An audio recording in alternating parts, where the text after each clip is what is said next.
Vocês estão me ouvindo bem? Prazer enorme estar aqui. Quero agradecer muito à Prefeitura de Rio Claro. Espero, de alguma forma, tocar aí o coração de vocês com o que eu vou falar. E muito mais do que falar sobre a importância da amamentação, né? Eu venho falar sobre a importância do vínculo. Eu vou colocar minha apresentação para vocês. Me digam se está ok, tá bom? Vocês vão ouvir um sotaque mineiro aí, né? Deixa eu colocar aqui. Estão vendo bem minha tela? Tudo certo? Se alguém puder me indicar, está tudo bem? Obrigada. Então, eu vou falar da importância. Eu quero que, com essa palestra, eu toque o coração de vocês no sentido de que a gente se empenhe cada vez mais pelo bem da saúde emocional, física, mental das crianças, dos adolescentes e dos adultos, que a gente estimule cada vez mais essa forma poderosa de levar uma criança até a mãe, de uma mãe até a criança. Eu gostaria muito de estar presente aí com vocês, porque eu acho que nada substitui a conexão física mesmo, né? Olhar nos olhos de vocês, colocar uma câmera aí, mostrando o auditório, isso já me aquece o coração. O quanto a gente perdeu muito disso na pandemia e o quanto a gente viu a olhos vistos, né? A gente teve a comprovação da importância da conexão na saúde mental das pessoas. E eu venho falar da importância desses primeiros anos de vida aí, a importância da conexão e da autenticidade na manutenção da saúde física e emocional dos bebês e das crianças. Eu quero primeiro falar um pouquinho do porquê que eu comecei nessa história, né? Era uma pediatra tradicional de consultório, né? Hoje eu sou pediatra já há 25 anos, sou mãe de 3 filhos, o Rafael de 22, a Maria Luísa de 10 e o João Pedro de 20. E eu comecei a estudar um pouquinho mais sobre comportamento, neurociências, traumas infantis, aleitamento, a importância do vínculo, porque eu via que mesmo meus pacientes que eu cuidava desde bebezinhos, eles estavam adoecendo. Então, eu estava vendo no consultório, e vocês aí da educação, da saúde, presenciam a mesma coisa que eu, um surto, uma epidemia de doenças emocionais, mentais e físicas também.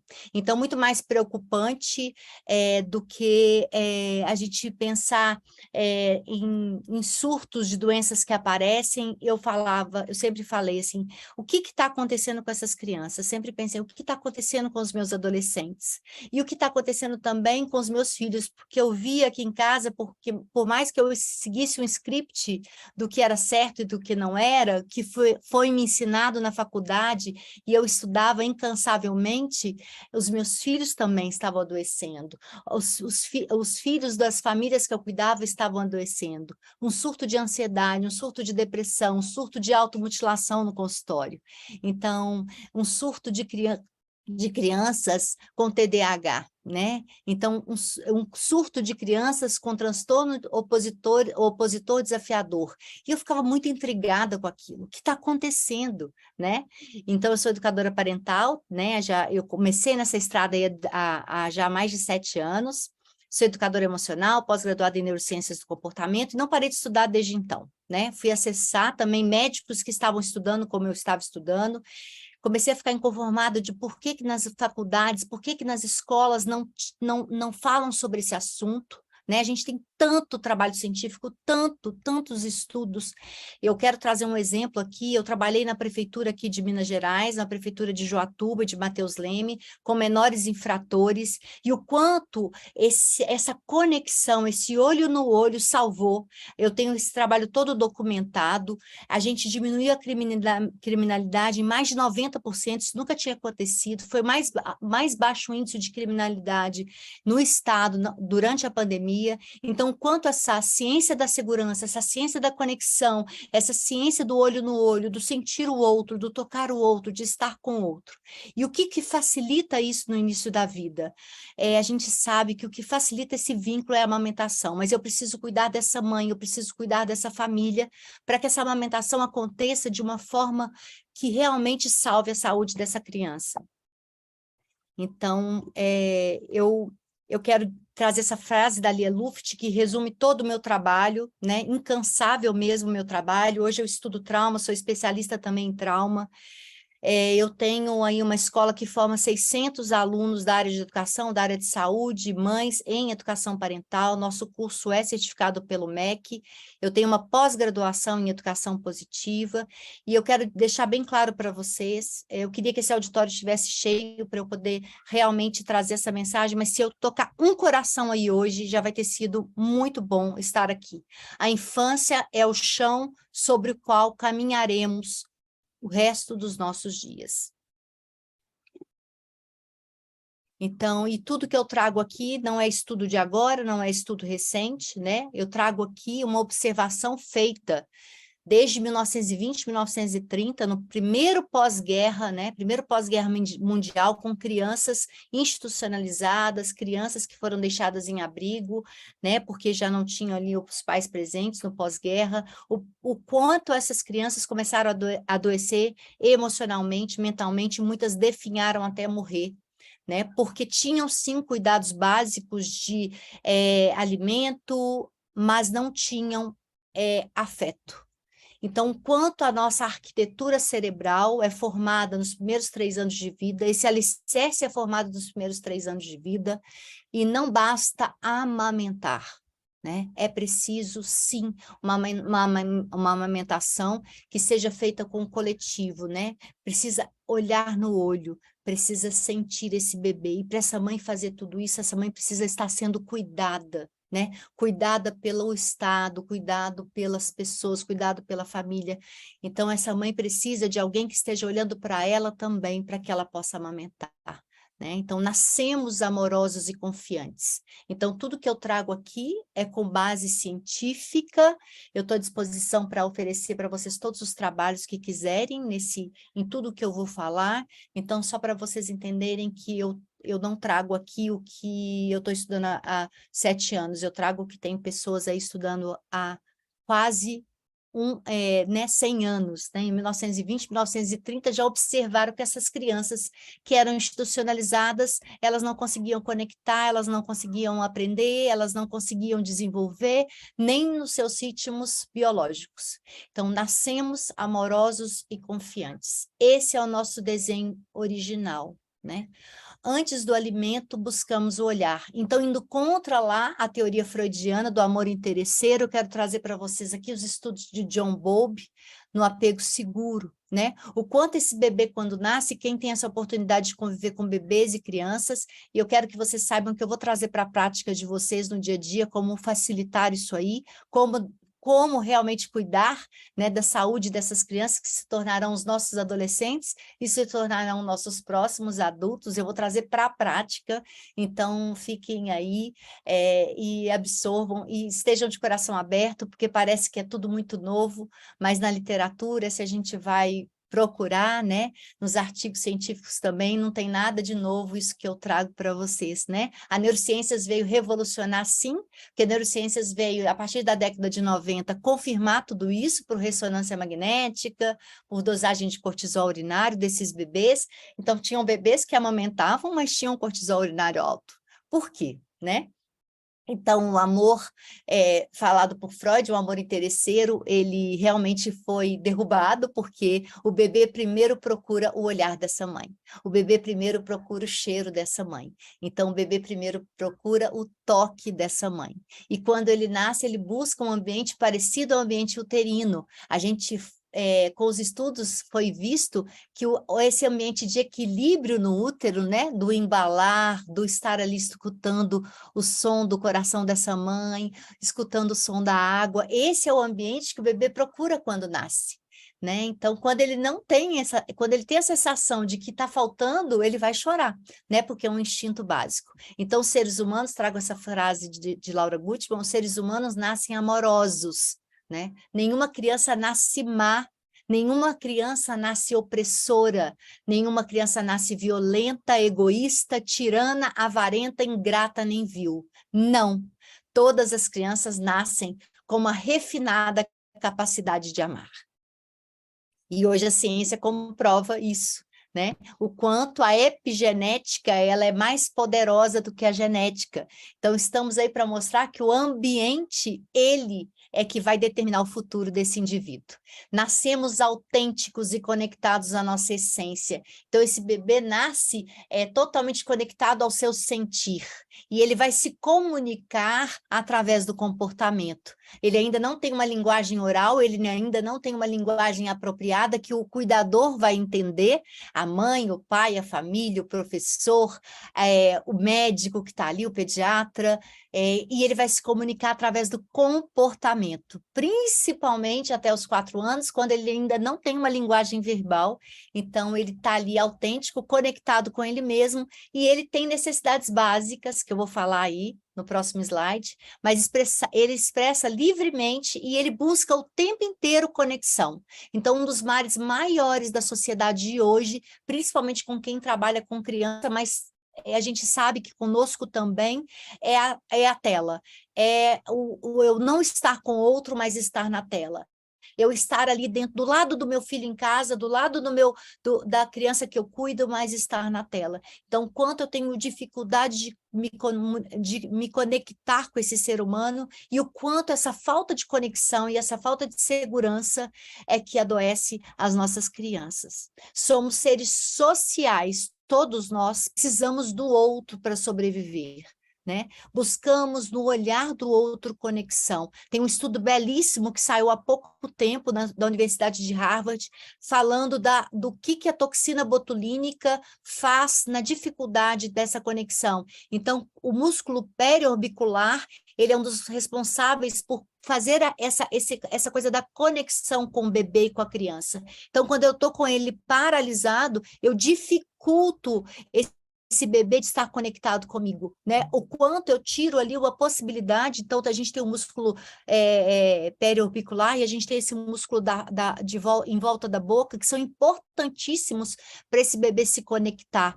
E quanto isso está associado a comportamentos na criança que levam a diagnósticos. Então, a gente precisa ficar muito atento com o excesso de diagnósticos, com o excesso de medicalização, o quanto de criança que está sendo diagnosticada com TDAH e, na verdade, é trauma, o quanto de crianças estão sendo diagnosticadas com TOD e a gente precisa ver o que está querendo dizer esse comportamento dessa criança. Essa é a minha prática no dia a dia, e eu digo para vocês o quanto é incrível quando a gente aprofunda o olhar, quando a gente sai da superfície e vai além, quando a gente dá uma chance para essa criança de se manifestar e de mostrar o que realmente está acontecendo com ela, dentro da família dela, dentro da casa, dentro da escola.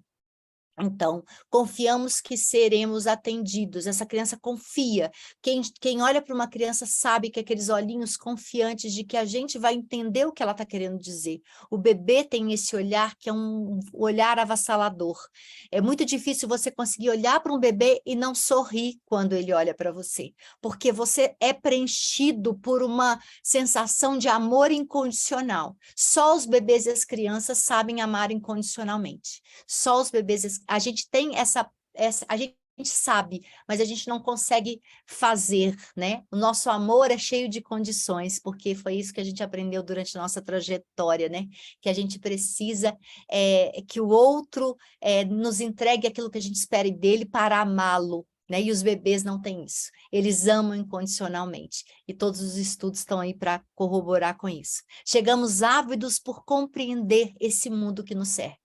O bebê chega com muita curiosidade e entrega, e ele chega também vulnerável e completamente disponível a esse adulto que cuida.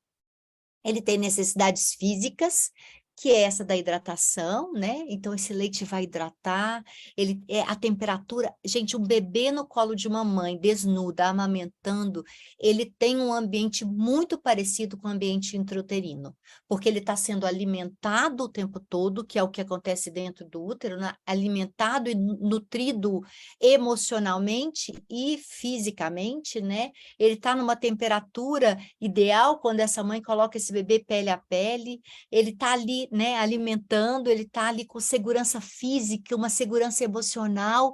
Então, tem bebê que até suspira. Eu estudo muito trauma e hoje a teoria polivagal vem revolucionando, né, a ciência da segurança e a ciência do trauma. E o que a gente fala que a gente está bem, está em equilíbrio, está com os hormônios e neurotransmissores equilibrados e liberando esse neuromodulador fantástico. Hoje a gente não chama mais a ocitocina de hormônio nem de neurotransmissor, a gente chama de neuromodulador, porque a ocitocina, que é esse hormônio do amor, ela modela todas as suas conexões neuronais, ela faz uma formação cerebral magnífica e quando o bebê está amamentando, ele está ali com pura ocitocina. Essa mãe libera ocitocina, esse bebê libera ocitocina, e a gente sabe que é esse hormônio que regula todo o cortisol. Então, por mais que esse bebê sofra, às vezes, algumas intempéries, que essas crianças sofram algumas coisas em casa e cheguem na escola, se elas têm um colo de um professor, se elas têm um olhar de um professor, se elas têm um professor que está interessado por elas, pela vidinha delas, elas são salvas nesse momento. Nós que lidamos com crianças, a gente tem uma função de testemunha de amor na vida delas. Tem alguns estudos que mostram que crianças, né, diferenças de crianças, por que tem criança que nasce lá com condições péssimas, né? Então, estão numa comunidade muito carente e vulnerável, estão no meio do tráfico, não tem o que comer, não tem o que, né? Tem a mãe que tem que trabalhar o tempo inteiro, e por que essa criança, comparada com outras crianças que tinham de tudo, né? Essas crianças tinham muitas vezes, e isso eu quero trazer para vocês esse livro revolucionário, que é O Mal Profundo, que é uma pediatra da Califórnia, trazendo essas comparações, né? Por que esses bebês que não têm, que estão ali totalmente vulneráveis, então o trauma não vem daí, né? Estão completamente vulneráveis e crianças que têm de tudo em casa, eles têm o mesmo resultado. Né? Por que crianças que também sofrem em casa, qual a diferença dessas crianças que sofrem em casa as mesmas coisas e no futuro se tornam um adulto saudável? Às vezes é um professor que olhou para elas. Eu vou me emocionar porque eu sempre me emociono com isso. Às vezes é um adulto que olhou para elas, foi um tio que olhou, foi uma tia que olhou, foi uma avó que olhou, com amor, né? Foi um profissional da saúde que olhou para ela e disse, eu estou aqui, você está seguro, eu vou cuidar de você. Né? Um professor que diz apenas essas palavras. Então, a diferença é que essas pessoas, algumas não tiveram oportunidade de passar por esses professores, que marcaram a vida delas. Então, quem está lá no presídio hoje, quem está lá precisando, e isso eu tive prova com os menores infratores que eu estive junto, que eu treinei. Então, foi uma juíza da cidade de Mateus Leme que fez meu curso, então eu dou todos os créditos a essa juíza. Eu treinei os voluntários e esses meninos pararam de recorrer no crime, porque esses voluntários olharam para eles, né? Então, em vez de castigos, em vez de punições, algumas punições ainda aconteceram, porque isso é uma norma, mas a diferença que eles tiveram é que tiveram adultos que olharam para eles, né? Não vou fugir do nosso assunto, acabo empolgando sempre quando falo sobre isso, e eu quero trazer aqui nesse tempo que a gente tem o máximo de informação possível para vocês, e eu acabo ficando muito empolgada mesmo, porque isso hoje movimenta a minha vida, movimenta, é a minha vocação, é a minha missão, e é a riqueza que eu trouxe para o mundo, eu tenho certeza absoluta disso. Então, sou incansável quando falo sobre esse assunto, a importância do toque físico e da higiene também, aí nessas necessidades básicas físicas, que primeiro foram colocadas numa pirâmide, que é a pirâmide de Maslow, que mostrou que muito mais do que o alimento, a pessoa precisa de afeto. Então, sim, a gente tem estudos lá de Harlow, com os macaquinhos, com os chimpanzés, que a gente fala que tem 99% do DNA nosso, né? Então, só 1% aí de diferença nesse DNA, e o quanto esses macaquinhos preferiam ficar ali com a mãezinha de pelúcia do que com a mãe de arame que tinha uma mamadeira. Então, o quanto esses macaquinhos mostraram que, sim, eles iam lá e mamavam, mas eles ficavam o dia inteiro com a mãezinha de pelúcia lá deles, por causa do toque, por causa do aconchego, né? Mostrando e comparando aí também o nível de cortisol desses macaquinhos, o quanto os macaquinhos que ficavam só com a mãe de arame, mesmo com a mamadeira disponível ali para eles o tempo todo, o quanto eles tinham um cortisol muito mais alto, e os macaquinhos que estavam ali variando, né, ainda com o aconchego, ali pertinho do bichinho, né, do aconchego, eles tinham menos cortisol e mais ocitocina. E a gente vai falar sobre as necessidades emocionais agora, e eu trago aí, e eu vou trazer a amamentação, gente, ela entra num dos maiores meios de promoção de apego seguro. Apego seguro hoje, para mim, é prevenção e tratamento de trauma, tá? Apego seguro é prevenção e tratamento de trauma, não só eu que digo, todos os maiores estudiosos de trauma do mundo, e eu vou trazer aqui o nome do Dr. Stephen Porges, que descobriu a teoria polivagal na década de 90, e hoje ele é um dos mais cogitados para palestras no mundo inteiro, né? Vou trazer também o Dr. James S. Gordon, psiquiatra da Universidade de Harvard, que faz um trabalho incrível, mostrando, né, o poder que é esse estar junto, estar com o outro, conectar com o outro, que isso é cura e é prevenção de trauma. Então, eu trago aí os 4 P's do apego seguro, que é a proteção, e a proteção emocional e física que o aleitamento, que a amamentação vai promover, a previsibilidade, quando a gente fala de livre demanda, esse bebê chora, essa mãe põe no peito, né? E, lógico, essa mãe precisa ser cuidada, porque ela entra em extrema vulnerabilidade emocional nesse momento, principalmente quando ela não tem uma rede de apoio, a importância da rede de apoio, quanto o Estado é importante nesse lugar também, dessa rede de apoio, uma rede de apoio protetora e não uma rede de apoio predadora, né? Não é uma rede de apoio também, a gente quando vai promover a amamentação, a gente não tem que olhar para essa mãe julgando e falando tem que amamentar porque esse leite tem todos esses nutrientes, a gente tem que acolher essa mãe, né? Porque ela sabe o bem que o aleitamento faz. A gente está ali orientando, é muito importante orientar quanto a isso, mas é muito importante orientar, eu sei que é difícil, mas eu estou aqui com você e a gente vai conseguir junto. E isso muda tudo na vida dessa pessoa, né? Porque quando você reconhece em vez de julgar, quando você acolhe em vez de julgar, você traz essa mãe para você não afasta essa mãe de você, né? Então, a proximidade que traz essa segurança emocional, o toque, o play são as brincadeiras, e no peito a gente conversa, a gente brinca, e eu só vou brincar com meu bebê no peito se eu estiver sendo cuidada por alguém, se alguém estiver olhando por mim, se alguém estiver me apoiando. Então, e o tanto que é essa necessidade básica que a gente fala, são as primordiais, a de conexão, né? Se sentir amado, se sentir pertencente e se sentir digno de ser amado.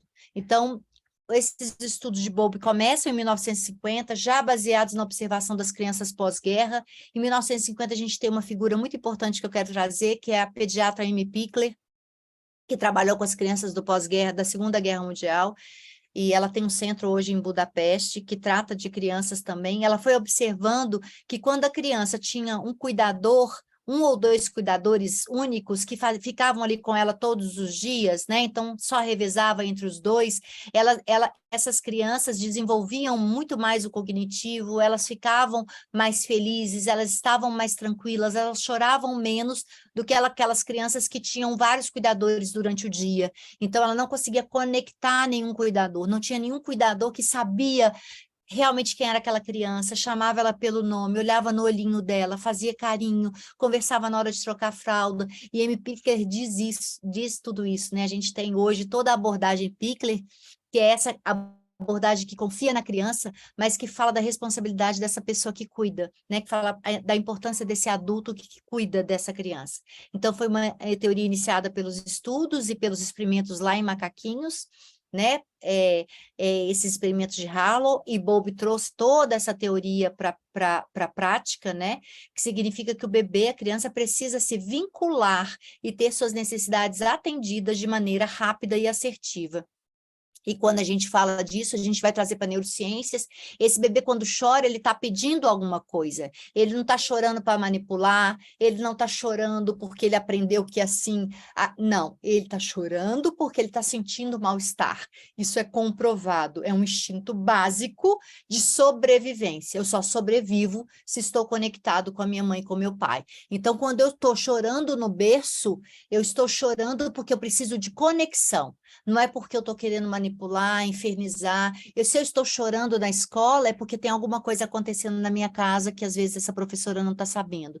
Se eu estou chorando na escola, é porque o cortisol está alto demais. Então, que tal esse cuidador, esse professor, essa médica, essa pessoa que cuida, oferecer ocitocina para essa criança? Né? Que é uma coisa tão poderosa. E quando eu amo uma criança e ofereço o meu amor para ela e ela entrega esse amor de volta, o meu nível de ocitocina muda, aumenta também. Né? Hoje a gente sabe com a neurociência que a gente tem 3 cérebros, né?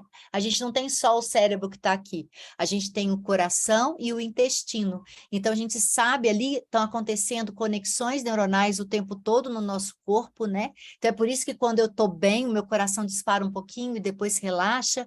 É por isso que quando eu estou nervosa me dá uma dor de barriga. É por isso que quando eu estou com um bebê, olhando para um bebê, entregando amor para esse bebê e esse bebê entregando de volta para mim, o meu intestino vai produzir ocitocina também. Então, é isso, essa neuromodulação, essa ciência do desenvolvimento humano, essa ciência do desenho original, que é tão maravilhosa e que não está ainda nas universidades, infelizmente. Eu já tive um curso de complementação na Faculdade de Medicina na Universidade Federal de Juiz de Fora, mas, infelizmente, a gente não conseguiu ainda abrir tantas portas nas universidades. O trabalho está sendo feito, cada vez a gente tenta mais, né, com um e com outro. As pessoas que são pós-graduandas na nossa escola, a gente tem 600 alunos sendo formados agora pelo MEC, na pós-graduação da minha escola, então a gente espera que cada vez mais pessoas tenham acesso, né?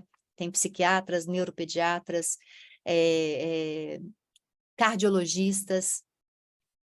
Então, choro e sucção. Então, eu vou falar sobre esses instintos básicos. A criança nasce conectada com a sua natureza. Ela é autêntica e demanda exatamente o que precisa. Se eu preciso de colo, eu vou chorar por colo. Se eu preciso de comida, eu vou chorar por comida. Se eu preciso de olhar, eu vou chorar por esse olhar, porque eu preciso disso para ter a sensação parecida com a que eu conheço, né, com a que eu conheci durante 40 semanas. A gente fala desse ambiente homeostático do útero, porque no útero, quando eu estou ali o tempo inteiro em contato, por mais que a minha mãe esteja passando por coisas difíceis, eu elevo o meu cortisol sim, e isso já tem estudo, né? A minha mãe aumenta o cortisol, eu aumento o cortisol. Só que aí, como eu estou o tempo inteiro acolhido pela minha mãe, ali dentro do útero, num ambiente seguro, eu vou começando a liberar ocitocina, dopamina e vou voltando ao meu estado basal, né? Às vezes essa mãe está ali o tempo inteiro passando por dificuldades, um companheiro que não está ali, né? E ela vai estar sempre muito vulnerável, mas esse bebê está de certa forma protegido. A gente tem também uma enzima ali na placenta que filtra muito desses hormônios. Então, esse cortisol tão alto ali na mãe não chega completamente alto ali no bebê. Ele é filtrado por essa enzima, a natureza sempre sábia e poderosa, né? Protegendo esse bebê. Através do vínculo, então a demanda do que precisa, através do vínculo com seus cuidadores e a responsividade deles. E é muito importante dizer que esse cuidador vai responder a partir do ponto que ele estiver também sendo cuidado, né? Então, por isso que eu falo assim, cuide dessas mães, cuide desses pais, cuide dessas famílias, né? Porque às vezes a gente está ali e a gente está o aleitamento materno é muito importante, aquilo vira uma prioridade para mim, e eu esqueço que tem ali o binômio mãe-filho, né?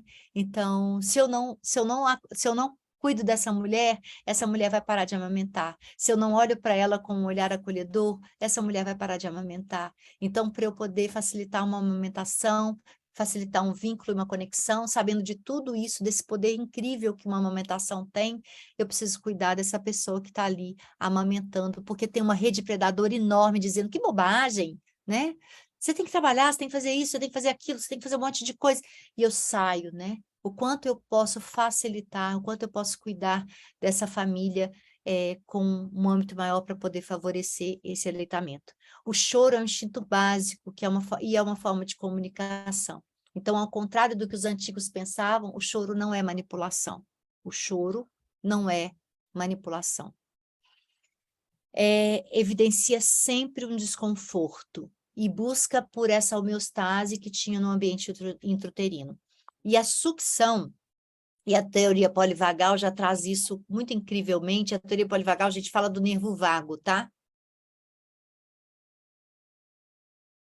que é realmente esse nervo poderoso que nos leva para esse estado de segurança e também nos leva para o congelamento quando ninguém nos atende. Então, um bebê, quando está chorando dentro do berço, sem ninguém, ele começa a aumentar cortisol, aumentar cortisol, aumentar cortisol, até chegar num ponto de um cortisol que ele desliga e ele congela, e aí estão os traumas. Então, todas as vezes que você deixa um bebê desamparado, ele tem uma chance de traumas emocionais.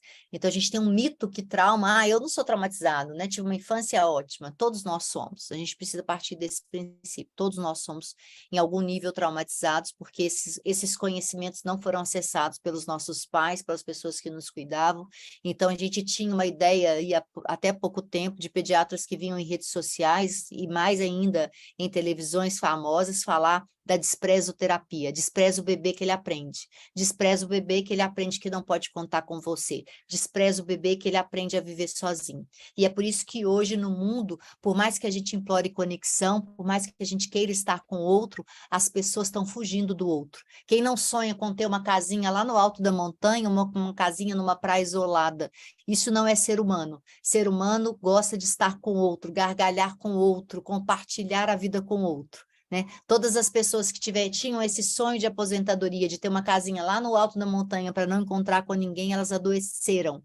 Isso também a gente sabe. A Universidade de Harvard tem um estudo belíssimo de 76 anos de estudo, com 500 e tantas pessoas. Ai, não vou arriscar, me deu um branco agora de quantas pessoas, e mostrando que o que tornou elas mais saudáveis emocionalmente, fisicamente, foram as conexões que elas tiveram ao longo da vida. Foram as amizades, foram os companheiros, as companheiras, foram a relação com os filhos, a relação com os pais. Então, o relacionamento e a conexão é o que garante mais essa saúde ao longo da vida. 76 anos de estudo. Então, é um estudo incrível, é da Universidade de Harvard, e posso mandar também depois para você, se tiver como mandar esses estudos, eu mando tudo, tá, gente? E essa sucção é o quê? Esse chamado, né? Para poder me sentir bem. Então, a teoria polivagal fala que quando eu estou ali sugando ou deglutindo, né? Eu estou ali acessando essa homeostase, o nervo vago ventral. Então, eu tenho aquela sensação de segurança e paz, que é aquele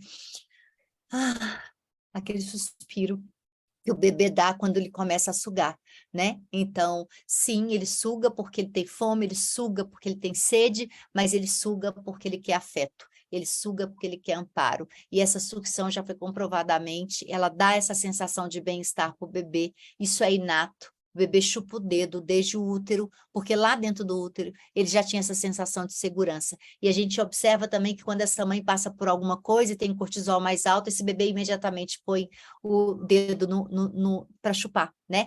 A gente sabe, as mães quando vão fazer ultrassons falam assim, meu bebê está sempre com o dedo na boca, né? Vai chupar dedo.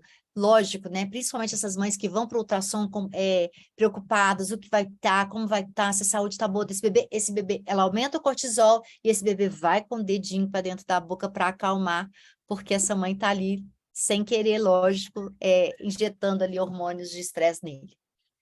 E aí eu vou falar um pouquinho dos ritmos biológicos, e aí isso vai servir para todos que estão aí, né, que estão no dia a dia com crianças, principalmente aí professores, estudantes aí de medicina também, que tiverem por aí, né, falar um pouquinho desses ritmos que são tão naturais da criança e que a gente interfere tanto. E o quanto, quando a gente interfere muito nesses ritmos, a gente passa para a criança uma sensação de que ela não pode confiar nela mesma, né? Então, eu trago aqui com muita importância o sono, a excreção, o movimento e a alimentação.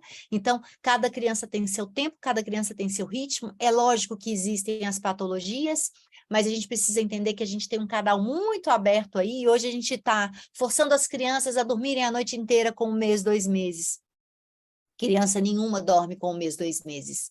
A criança que dorme a noite inteira com 2 meses, gente, ela foi treinada, ela foi adestrada, e ela recebeu uma informação de que ela não pode contar com aquele adulto que cuida, né? Porque com certeza ela chorou. O bebê tem vários despertares noturnos para mamar, para matar a sede, para sentir que tem ali um calor humano, né? Então, ao contrário do que muitas pessoas pensam, o que facilita muito o aleitamento materno? A cama compartilhada. Ah, doutora Ju, mas a Sociedade Brasileira de Pediatria é contra. Mas por que a Sociedade Brasileira de Pediatria é contra? Então, vamos sempre ficar curioso, né? Porque não chega um estudo científico que a gente tem ali um monte de outros indo contra aquilo que está sendo divulgado. Então, por que que a cama compartilhada faz mal? Porque eu, até hoje, na minha prática de consultório, 25 anos, antes condenava a cama compartilhada por um monte de bobagens e mentiras que eram ditas, né? E hoje eu falo assim, a cama compartilhada salva vidas. A cama compartilhada salva crianças de adoecimento. Tem criança que sai de automutilação por causa de cama compartilhada. Então, por que que a gente não pode, desde o início da vida, promover essa cama compartilhada para esse bebê, para que ele não precise na infância, para que ele não precise se automutilar com 7 anos, 8 anos, e precise de uma cama compartilhada para sentir que esses pais amam ele de verdade? Por que que eu não posso promover isso desde o início? Porque provavelmente, se eu ofereço desde o início, com intenção e com entrega, essa criança não vai precisar lá na frente, né? Eu não vou ter um distúrbio de ansiedade, porque ansiedade é o quê? Né? Ansiedade é a insegurança, é o medo, né? Eu estou ali com medo, eu estou ansioso, eu não posso sentir raiva dessa situação que estou aqui, então estou o tempo ali, crianças roendo unha, crianças se automutilando, crianças com uma ansiedade num nível absurdo, porque a criança, uma das características da criança é a incrível capacidade de viver o presente, a incrível capacidade de viver o aqui e agora.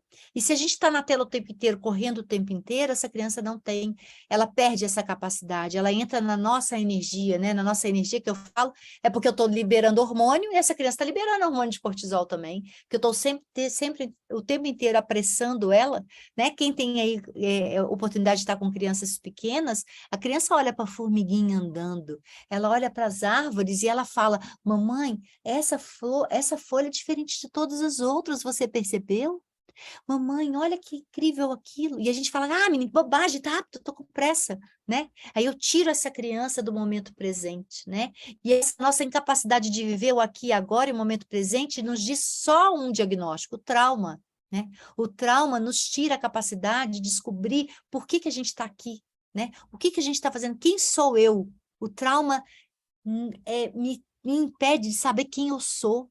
O trauma me tira a minha importância. O trauma me tira a capacidade de viver o momento presente. Eu estou sempre vivendo o futuro, planejando mil coisas na minha cabeça, com um pensamento acelerado. Isso é trauma, né? A ciência já traz isso com muita força. E a gente aqui não está acessando, a gente só está ali diagnosticando, medicando, né? O tanto que a gente está aí sendo agora um dos países que mais indica ansiolítico e antidepressivo. Olha que tristeza, né? A gente está ali querendo competir com os Estados Unidos, né?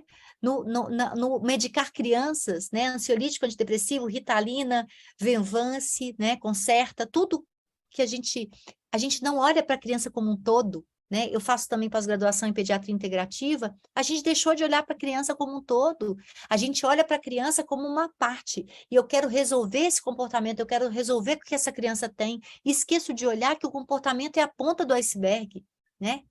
Um bebê que está ali o tempo inteiro chorando, a gente se aponta do iceberg, o bebê que está o tempo inteiro chorando, provavelmente essa mãe tá precisando que você diga, tô aqui. Essa mãe começa a chorar, esse bebê para de chorar, vocês já viram isso, essa fusão? Porque somos seres fusionais. E quantas vezes eu já tive experiência no consultório de receber mães que estavam ali com bebês que não paravam de chorar. Eu ficava desesperada, eu entrava naquilo ali do bebê também, é cólica, é refluxo, eu só pensava nos diagnósticos. E aí, quando eu comecei a falar assim, como é que você tá? Me conta como você tá. E dava a mão para essa mãe, esse bebê parava de chorar. É incrível. Façam essa experiência, né?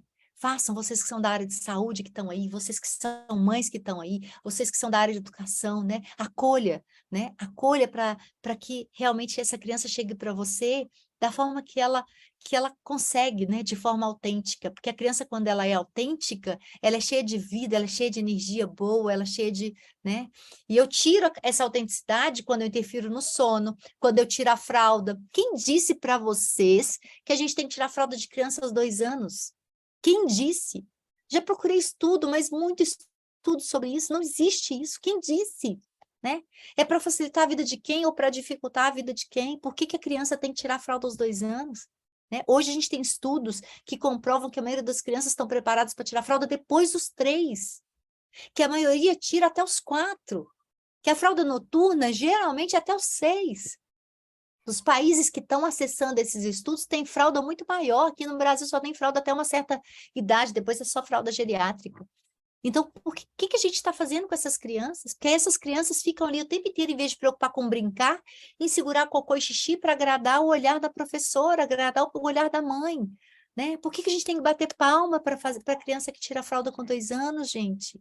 Né? O quanto essas crianças estão tendo constipação intestinal, o quanto essas crianças estão tendo infecção urinária de repetição, a gente precisa falar sobre isso, né? E por que a gente não fala? Por que a gente não traz esses estudos à tona? Né? A gente tem na nossa escola urologista pediátrico, nefrologista pediátrico para falar sobre isso. Né? Esse foi um erro, é um equívoco. A criança que tem algum problema no trato urinário, né, no aparelho renal, ela não apresenta só dificuldade de tirar a fralda, ela tem outros sintomas que nos levam a pensar. A fralda é um processo da criança, é um processo biológico. Então, ela vai tirar quando ela estiver preparada, e a gente não precisa preocupar com isso. Coloca a fraldinha na criança, quando ela pedir para fazer xixi, leva lá, faz, coloca a fralda de novo. Quando essa fralda estiver servindo como cueca ou como calcinha, é a hora de tirar, porque essa criança já está pedindo, ela já está sabendo. Por que eu preciso fazer uma criança ficar enfesada, raivosa, porque não consegue segurar, porque não consegue ser igual ao coleguinha, porque não consegue ganhar estrelinha, porque não consegue ganhar joinha? Por que a gente aprendeu que a gente precisa valorizar os bons comportamentos a partir do olhar do adulto? Quem me conta da perspectiva da criança? Quem me conta o que aquela criança está sentindo quando todo mundo recebe estrelinha e joinha e ela não? Uma criança que se sente bem, se comporta bem, uma criança que se sente mal, ela está cada vez pior. É essa criança que está adoecendo. Porque o olhar da professora, o olhar da mãe, o olhar da sociedade para ela é de que ela é errada, de que ela não é boa o bastante, de que ela não é suficiente. Esse olhar de que eu nunca atendo as expectativas do outro, porque às vezes sou péssima em matemática, mas sou maravilhosa em português. Mas se eu estou sendo abusada sexualmente em casa, eu não sou boa em nada e eu vou vir com comportamentos desafiadores na escola e é a escola que vai me proteger. O quanto é importante ter educação sexual nas escolas, porque a maioria dos abusadores estão dentro da casa dessas crianças. O quanto a gente vê na rede social crianças raivosas, quebrando carteira, quebrando coisas, e quanto a gente recebe essas crianças também, e a gente julga, né? A gente fala, é falta de surra, é falta da... Não é falta disso. Muitas vezes essa criança está sendo violentada sexualmente em casa, ela está sendo violentada pelos pais, ou ela está sendo negligenciada. E sim, gente, a gente precisa olhar para isso. A gente precisa acreditar na natureza da criança, a gente precisa acreditar na natureza humana. E são as crianças que são as nossas únicas oportunidades de ver quem realmente somos. O que viemos fazer aqui? Quem somos no nosso mais profundo? Né? Somos amorosos, temos uma capacidade de amar incrível. E por que tem tanta gente hoje que não ama? Porque a gente aprendeu lá na nossa infância que era perigoso se entregar, era perigoso amar. Então, esses ritmos biológicos são fundamentais, o movimento, a criança se movimenta buscando limites, né? Porque ela ainda não sabe que ela não pode pular da árvore, né? Dando um exemplo bobo, mas essa criança está ali atenta. Quem tem uma criança perto sabe, essa criança, quando ela começa a andar, ela fica olhando o tempo inteiro para ver se tem alguém atrás dela. Porque ela confia que esse adulto vai dar os limites de segurança para ela, né? Se ela nunca teve limite a vida inteira de segurança, ela vai começar a se movimentar cada vez mais. Ela vai começar a virar uma criança que vai estar ali o tempo inteiro agitada, buscando esses limites. Cadê meu limite? Quem é a pessoa que me dá a segurança aqui? Ninguém. Ou então ela vai paralisar e ficar completamente parada. Sabe as crianças que mais me preocupam hoje dentro do consultório? E que eu falo com os professores para se preocupar? São as boazinhas. São as quietinhas.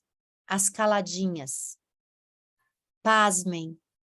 São as crianças que já se calaram, que já congelaram, que já estão traumatizadas, que já sabem que não podem ser quem elas são. São essas crianças, pasmem, que se automutilam na adolescência. São essas crianças que não estão podendo sentir, que a automutilação vem do não poder sentir. Então, eu me corto para sentir algo. Eu me anestesio com o meu corte, eu anestesio a dor de dentro, eu prefiro a dor de fora, porque a dor de dentro é insuportável. Vocês sabiam que o índice de automutilação em bebês que amamentaram e tiveram conexão materna é muito menor? Então, por que que isso não chega? Por que que esses estudos não chegam, gente? Eu preciso falar sobre isso, porque senão vai ficar faltando uma coisa na palestra. Não interessa a indústria farmacêutica. Não interessa a indústria farmacêutica cuidar da infância. Não interessa a indústria alimentícia, a Nestlé e a Danone, ou ao aleitamento materno. E a Sociedade Brasileira de Pediatria é patrocinada pela Nestlé. E aí eu preciso falar que muitos de nós, pediatras, a gente sabe o quanto a gente é influenciado nos nossos consultórios a passar uma latinha de leite. E é lógico que eu sou execrada por alguns por causa disso, mas hoje eu não tenho medo de nada, porque hoje eu estou aqui dando voz às crianças, aos adolescentes, porque entendo que isso que trago é a única forma de realmente cumprir o juramento que eu fiz quando eu formei em medicina e quando fiz também o juramento do pediatra, de cuidar das crianças e das suas famílias com o seu âmbito mais integral possível. Eu não tenho nenhuma coisa que me segure quando eu falo da indústria farmacêutica e da alimentícia. Minamos sua autoestima e ferimos sua integridade quando a gente refere nos ritmos biológicos. A alimentação é a mesma coisa. O bebê que tem fome, come. A criança que tem fome, come. Se ela não está comendo... Gente, tá dando que minha conexão da internet está instável, eu espero que esteja tudo bem aí, tá? Quando a criança ela tem fome, ela tem sono, ela só não vai entregar o sono e ela só não vai comer quando ela precisou de uma coisa que ela não teve antes, conexão. Então, ela se comunica através desse comportamento, ela trava a boquinha porque ela quer que a mãe dê na boquinha, que ela olhe no olho, que ela converse, que ela conte uma historinha, né? Eu preciso de você aqui, cuidador, mamãe, papai, quem for. Né? Eu preciso ter nessa entrega da alimentação, mesmo que eu tinha no peito, olho no olho. Eu oriento no meu consultório a mãe começar a alimentação com a criança no colo, como se ela estivesse no peito. Gente, o quanto isso facilita essa alimentação. E a mãe sim começa a dar ali, ó, na colherzinha. E qual que é o movimento que a gente está hoje? Não deixa essa criança lá no BLW comendo sozinha, ó, busca autonomia. Gente, autonomia não... A criança não precisa ser estimulada em sua autonomia, ela busca autonomia o tempo todo, né? E todos os seres que se tornam independentes ou interdependentes, porque nunca vamos ser independentes, né? O humano não tem isso, eles se tornam porque foram completamente dependentes e tiveram segurança dos seus cuidadores nos primeiros 6 anos de vida, 7 anos de vida. Então, quando o meu cérebro está se formando, e eu vou buscando, sim, quem convive, a criança busca lá vestir a roupa sozinha, ela quer comer sozinha, né? Então, eu não preciso estimular nada. Isso é uma necessidade também básica do ser humano, de buscar autonomia. Mas ele só vai buscar autonomia quando ele está seguro dessa relação primária que ele precisa. E essa relação primária que ele tem com o cuidador é exemplo para todas as relações. Para todas as relações ao longo da vida. Mas isso é tema para outra palestra. Então, toda criança é competente, precisamos confiar na natureza humana. E aí eu vou trazer para vocês um pouquinho mais, né, dos ritmos, mas tá vendo como eu me empolgo, né, gente? Eu vou e não consigo parar. Então, para criar bebês atendendo às suas necessidades básicas, é indispensável reconhecer essa natureza do bebê humano, esses ritmos biológicos. Para isso, precisamos observá-los a partir de uma confiança genuína em seu comportamento. Então, quando eu falo comportamento, não precisam ser calados, porque o comportamento é uma forma que a criança encontra, o adolescente encontra de comunicar. Nós adultos também, né? Às vezes a gente não sabe comunicar que a gente precisa, né? Eu preciso que você que está aí na palestra olhe para mim, porque quando eu estou aqui, você não está olhando, eu sinto que você não tem interesse naquilo que eu falo, e isso me deixa mais nervosa, e eu quero, me deixa desanimada. A gente não aprendeu a falar sobre nossas necessidades, né? A gente não chega para falar com um outro professor colega ou com um colega médico e fala assim, olha, eu sempre faço plantão para você, eu sempre te substituo nas aulas que você não pode, né? E agora eu te peço para poder me substituir, você nunca pode, né? Eu fico com muita raiva disso, né? Porque eu faço por você e depois você não faz por mim. Não, eu engulo, aí uma hora eu explodo, uma hora eu falo que o mundo está contra mim, mas eu fui incapaz, porque às vezes a pessoa que está ali, ela não reconhece isso, ela não tem, né? Ela não é capaz de entender se você não pede para ela. E a gente aprendeu que a gente não deve pedir nada para ninguém, que a pessoa tem que ter, a pessoa não tem que ter nada, né? Porque essa pessoa vem de uma história de vida completamente diferente da sua. A sua verdade não é a verdade dela, e você pode trazer aquilo que você sente para ela. Isso não fere o outro, né? Quando o colega me pede para dar um plantão sábado à noite, e os meus filhos estão aqui precisando de mim, eu posso falar assim, olha, colega, eu sinto muito, mas meus filhos precisam de mim. E tá tudo bem. O quanto a gente cresceu com essa ideia de que a gente tem que ter responsabilidade social, mas não responsabilidade pessoal. Né? E a gente sabe que quando eu não tenho responsabilidade pessoal, só tenho social, um dia eu explodo e a sociedade toda que sofre. Porque os frutos hoje da sociedade, o que a gente está colhendo hoje foi plantado lá atrás. Isso é sem dúvida nenhuma. Né? Adoecimento dos adolescentes hoje não tem nada a ver com a educação positiva. Não tem nada a ver com respeito, não tem nada a ver com amor.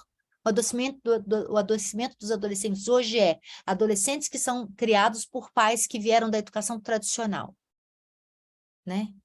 Então, esse resultado que a gente tem hoje não tem nada a ver com afeto, não tem nada a ver, porque hoje a gente tem provas de que funciona.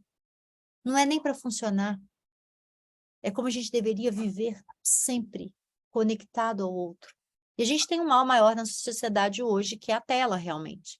Porque se eu não encontro conexão com o outro, se meu pai e minha mãe não querem se relacionar comigo, se meu professor não quer se relacionar comigo, eu vou para a tela. Porque na tela eu escolho quem eu quero. As pessoas me escolhem, eu estou ali no meio que eu quero, né? Por pior que seja, né? Porque às vezes eu escolho o meio da droga, às vezes eu escolho o meio da automutilação, às vezes eu escolho os suicidas. E eu não escolho porque eu estou sendo influenciado pela tela. É porque aqui na minha vida tem muito pouco o que eu preciso. Então, pelo menos naquele lugar eu sinto pertencimento. Né? Então, a natureza é sábia, cada ser é único, portanto, o ritmo de um nunca é igual ao de outro. Então, não dá para a gente colocar todas as crianças numa mesma caixinha, porque cada criança é única e cada uma criança trouxe uma riqueza para nós. E se a gente acreditasse nisso, né? E autonomia é liberdade com autoconfiança. Então, eu só tenho autoconfiança se um adulto primeiro confiou em mim. Então, a gente vai falar dessa díade poderosa e também do quanto é importante essa rede de apoio, né? A criança entende como amor e amparo quando eu observo e facilito. Observo e facilito. Então, quando eu estou observando uma criança engatinhando e estou ali do lado dela e facilito e coloco um brinquedinho para ela ir engatinhando até o brinquedinho, né? Quando eu coloco ali um ambiente próprio para a criança, ela vai explorando aquele ambiente, eu vou observando e facilitando. Não é para deixar uma criança na sala e cozinhar na cozinha, eu sei que isso é a realidade de muitas, né? Mas se eu observo a criança, essa criança se sente melhor, então ela chora menos. Então é melhor eu colocar ali perto de mim e toda hora sair ali da cozinha, o que for, né? E dar um olhar para essa criança. Ou então estou na sala de aula, eu vejo que tem uma criança que está inquieta, né? E chego para ela, olho no olho, em vez de xingar e gritar para ela assustar, porque aí faz liberar cortisol, eu chego para ela e falo assim, olha, Marcelo, eu estou te vendo. A professora está aqui. Você precisa de ajuda? Né? Você precisa de ajuda? Eu estou aqui. Aqui você está seguro. Aqui você está seguro comigo. Eu vou te entregar essa outra atividade para a gente fazer. Você já fez a outra, então faz essa. Essa atividade não está boa para você? Eu já fiz uma outra. Eu sei, gente, que parece uma coisa assim, essa médica doida, surreal isso é uma utopia. Não é. Se a gente puder fazer isso por uma criança que seja, por duas crianças que seja, a gente está fazendo um bem enorme para a sociedade, para a humanidade. Isso é com certeza. E a criança, quando você interfere, tem que tirar fralda, ganha joinha. Gente, tem escola aqui em BH, isso eu já fiz palestra em várias escolas em Belo Horizonte, e já fiz para escolas também online, que, gente, para com esse negócio de quadro de bom comportamento, meu Deus. Até quando a gente vai achar que eu incentivar, que eu estou dando estrelinha, dando joinha para a criança que faz cocô no vaso, para a criança que arruma tudo? Desde quando? Qual a ciência que traz, né? Se a gente fala que é o behaviorismo, né? Que fala ciência do comportamento, que se eu começo a falar, né? Isso a gente usa com adestramento de cães, né? Se todo dia eu elogio aquela criança, ela vai se comportar do jeito que eu quero. Sim, ela vai se comportar do jeito que eu quero, mas o quanto essa criança está sofrendo para atender à minha expectativa, né? E o quanto eu falar mal daquele comportamento da criança vai fazer ela se sentir mal. É uma máquina destruidora de autoestima. É uma máquina destruidora de autenticidade. Eu não posso ser autêntica, eu não posso ser quem eu sou. E ser autêntico e ser quem eu sou, gente, lembrando lá do desenho original do ser humano. Amoroso, generoso, criativo, curioso. Sim, as crianças são curiosas. Tá? E não vão, a gente sabe que tem muitos aqui que foram os meninos bonzinhos na escola. Eu fui a menina boazinha. Né? E o que que isso me custou? Né? O que que me custou estar sempre cuidando do outro e nunca cuidando de mim? O que que me custou sempre dizer sim para o outro e sempre dizer não para mim? O que que hoje na minha vida tem de reflexo de saúde mental, física e emocional? Né? De estar sempre tentando agradar o outro, atender a expectativa do outro. E quando que eu olhei para mim? Quanto melhor me conheço, mais facilmente reconhecerei as necessidades do meu filho. Quanto mais inconsciente estou, mais sigo buscando ter minhas necessidades atendidas em detrimento das dele. Quem de nós tem menos recurso? E aqui essa frase quer dizer o seguinte: todas nós temos necessidades a serem atendidas. E estamos sozinhas, estamos sozinhos. A gente precisa pedir ajuda. A gente precisa aprender a pedir ajuda, porque também lá na nossa infância foi dito para nós que não era seguro pedir ajuda, que eu tinha que ser autossuficiente, que eu tinha que ser autônoma e independente, e nós não somos independentes. É preciso uma vida inteira para cuidar de uma criança. É preciso de um suporte, é preciso os profissionais certos, é preciso o olhar acolhedor de uma doula, de uma técnica de enfermagem, é preciso de um olhar acolhedor de um pediatra, de um médico de família, é preciso de um olhar acolhedor de uma professora quando eu deixo aquela criança na escola para adaptação escolar, né? Quando eu deixo essa criança na creche, meu coração está partido porque eu vou ficar o dia inteiro longe dela, mas eu confio naquela professora porque ela me olha nos olhos, ela sorri para mim, com um olhar acolhedor. Eu sei que meu filho vai estar sendo cuidado, eu sei que meu filho vai estar sendo respeitado. E aí esse coração fica em paz e eu vou trabalhar em paz. E eu vou produzir em paz. Ninguém escolhe os primeiros relacionamentos da vida. Nosso laço mais forte é com quem temos o primeiro apego. Aquela pessoa a qual recorremos quando estamos com medo, fome, cansaço ou doentes. Para a gente saber quem é a figura do apego, é só olhar para a criança quando que ela te solicita nesses momentos. Para você saber se você é uma professora que está marcando seus alunos com amor ou com dor, olhe se eles te solicitam quando estão com fome, quando estão com medo, né? Quando estão cansados. Né? Então, a gente fala assim, o exercício que eu sempre faço com os profissionais e com os profissionais da saúde e educação, lembra daquela professora que te marcou. Às vezes eu vou lembrar de um professor que marcou no amor, e vou lembrar de um professor que marcou na dor. E esse professor que eu lembro com amor, ele ainda me traz segurança. E sim, nós da área da educação e da área de saúde somos privilegiados porque a gente pode salvar vidas, transformar vidas. Nós que somos mães e pais, a gente sim somos capazes de transformar vidas, somos capazes de salvar vidas. Então, se você não sabe qual a sua missão aqui, eu já estou te falando agora. A sua missão aqui, o propósito aqui, né? E quando a gente encontra uma vida de amor, significado e propósito, a gente está promovendo autocura no nosso corpo. Porque da mesma forma que quando eu corto a mão, o meu corpo sábio, ele cicatriza a ferida, todos os traumas que eu tenho são cicatrizados quando eu tenho amor, significado e propósito. Então, ninguém escolhe os primeiros relacionamentos, estamos com medo, cansaço ou doentes. Quando estamos bem, podemos brincar com os outros, mas o estresse ou uma necessidade urgente nos levarão de volta ao cuidador principal. Então, uma criança que está insegura, ela está ali, ela tenta brincar com a criança, mas ela logo já começa a chorar e vai para o colo da professora. Né? Ou ela logo vai para o colo da mãe, ela está no parquinho, ela está ali, mas ela começa a ficar estressada, ela volta para o colo do cuidador. Né? Esse é a Mary Ainsworth, ela fez os estudos na época de Bowlby também, desde 1950. Então, em observação de crianças também pós-guerra, né? A gente teve as crianças institucionalizadas da Romênia também. Então, quantas crianças tiveram comportamentos muito semelhantes ao diagnóstico de autismo, né? Crianças que não eram cuidadas, a não ser nas necessidades físicas, tá? Então, as crianças tomavam banho, alimentavam, mas elas foram deixadas dentro do berço. E todas essas crianças, elas começaram a ter comportamentos comportamentos parecidos com o autismo. Não conseguiam conectar olho no olho, né? E a gente sabe que tem um espectro grande aí no autismo hoje, então eu estou falando de forma geral para a gente poder entender. Não olhavam olho no olho, estavam sempre mais irritadas e chorosas, faziam movimentos de balancê, né? Então, essas crianças que não eram ninadas, elas começavam a fazer o movimento de ninar, né? Essas crianças que não eram pegas no colo, elas começavam o movimento de ninar, elas começavam movimentos repetitivos para se organizarem, então elas começavam a fazer movimentos, né? E elas tinham muita dificuldade. E depois elas viram, essas crianças foram tratadas, né?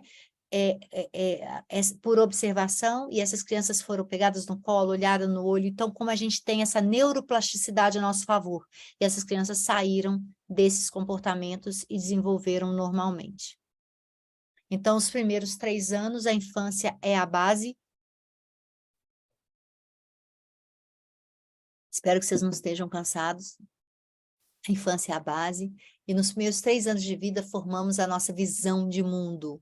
E nos primeiros 3, 4 anos de vida, o meu mundo é a minha mãe, o meu cuidador, o meu pai. Nos primeiros 4 anos de vida, nem digo 3, nos primeiros 4 anos de vida, o mundo dessa criança é a família. Então, ela vai ver o mundo pelo olhar dessa família.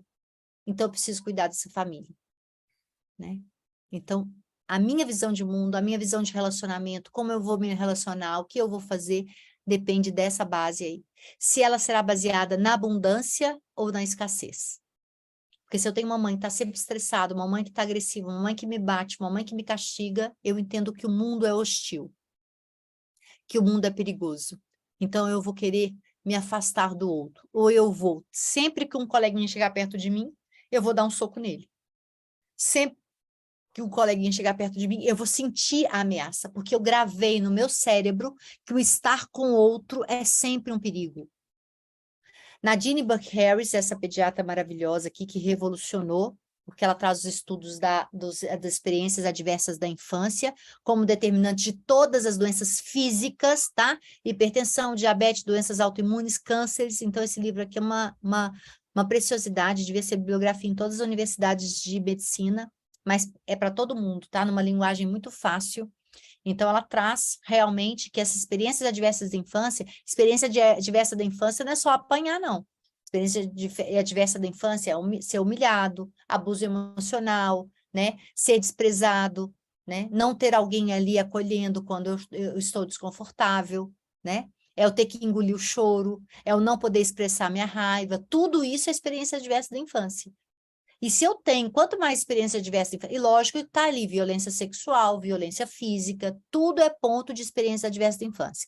Estresse tóxico precoce da infância é realmente o que causa todas as doenças.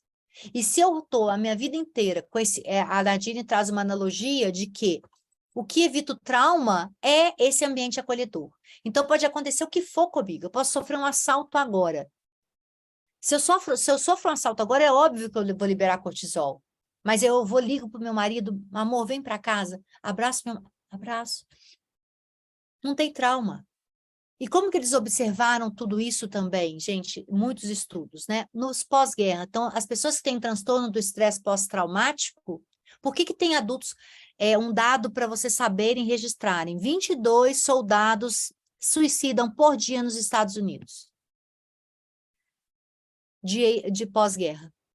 Por que que tem soldados que suicidam, tem soldados que ficam viciados em drogas pesadas, e por que que tem soldados que chegam numa mesma guerra, de um mesmo lugar e não adoecem?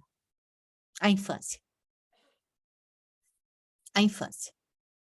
Porque o trauma que eu sofro a partir de uma certa idade, quando meu cérebro já está formado, ele só é uma retraumatização da infância. Se eu sempre recebi na infância a mensagem que eu estou seguro, que aqui você... Então, tenho autoestima, tenho segurança, tenho autoconfiança, não é trauma. É uma situação que libera cortisol, é um estresse tóxico, mas não é um estresse a ponto de me deixar completamente desorientado e doente para o resto da vida. Então, é lógico que a guerra tem um impacto, o abuso sexual tem um impacto até de dissociação, mas até as pessoas de violência sexual, e tem estudo sobre isso, né? As mulheres que foram violentadas sexualmente, por exemplo, na adolescência, elas tiveram lembrança de sentir a mesma coisa na infância, mas normalmente a violência sexual, ela faz uma desconexão, ela desconecta mente e corpo.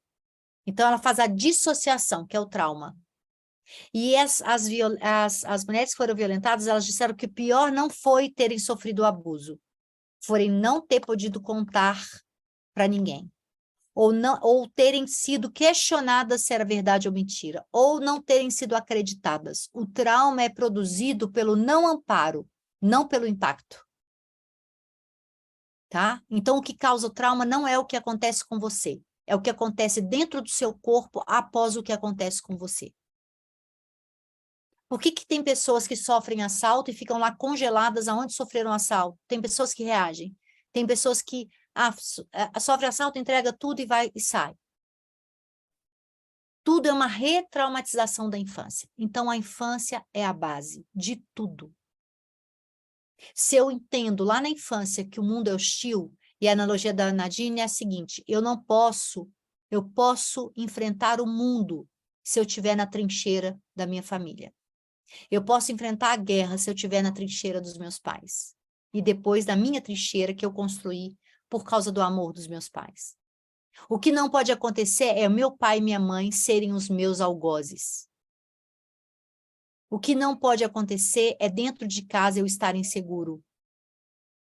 O que não pode acontecer é o urso que me agride ser o meu pai e minha mãe e o meu professor e a minha professora.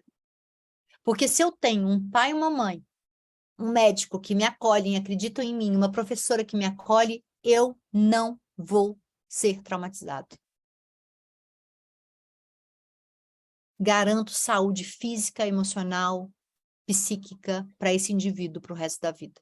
E sim, temos cardiologistas na nossa escola já dizendo sobre o que o trauma faz, né, no sistema cardiovascular. O que o trauma faz? Vocês sabem que o trauma diminui o nosso tamanho de telômeros, que é uma célula lá que, se eu tenho um encurtamento de telômero, eu tenho um encurtamento de vida.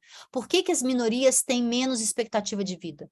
Por que as pessoas LGBTQIA+, têm menos expectativa de vida? Porque elas sofrem trauma desde que nascem.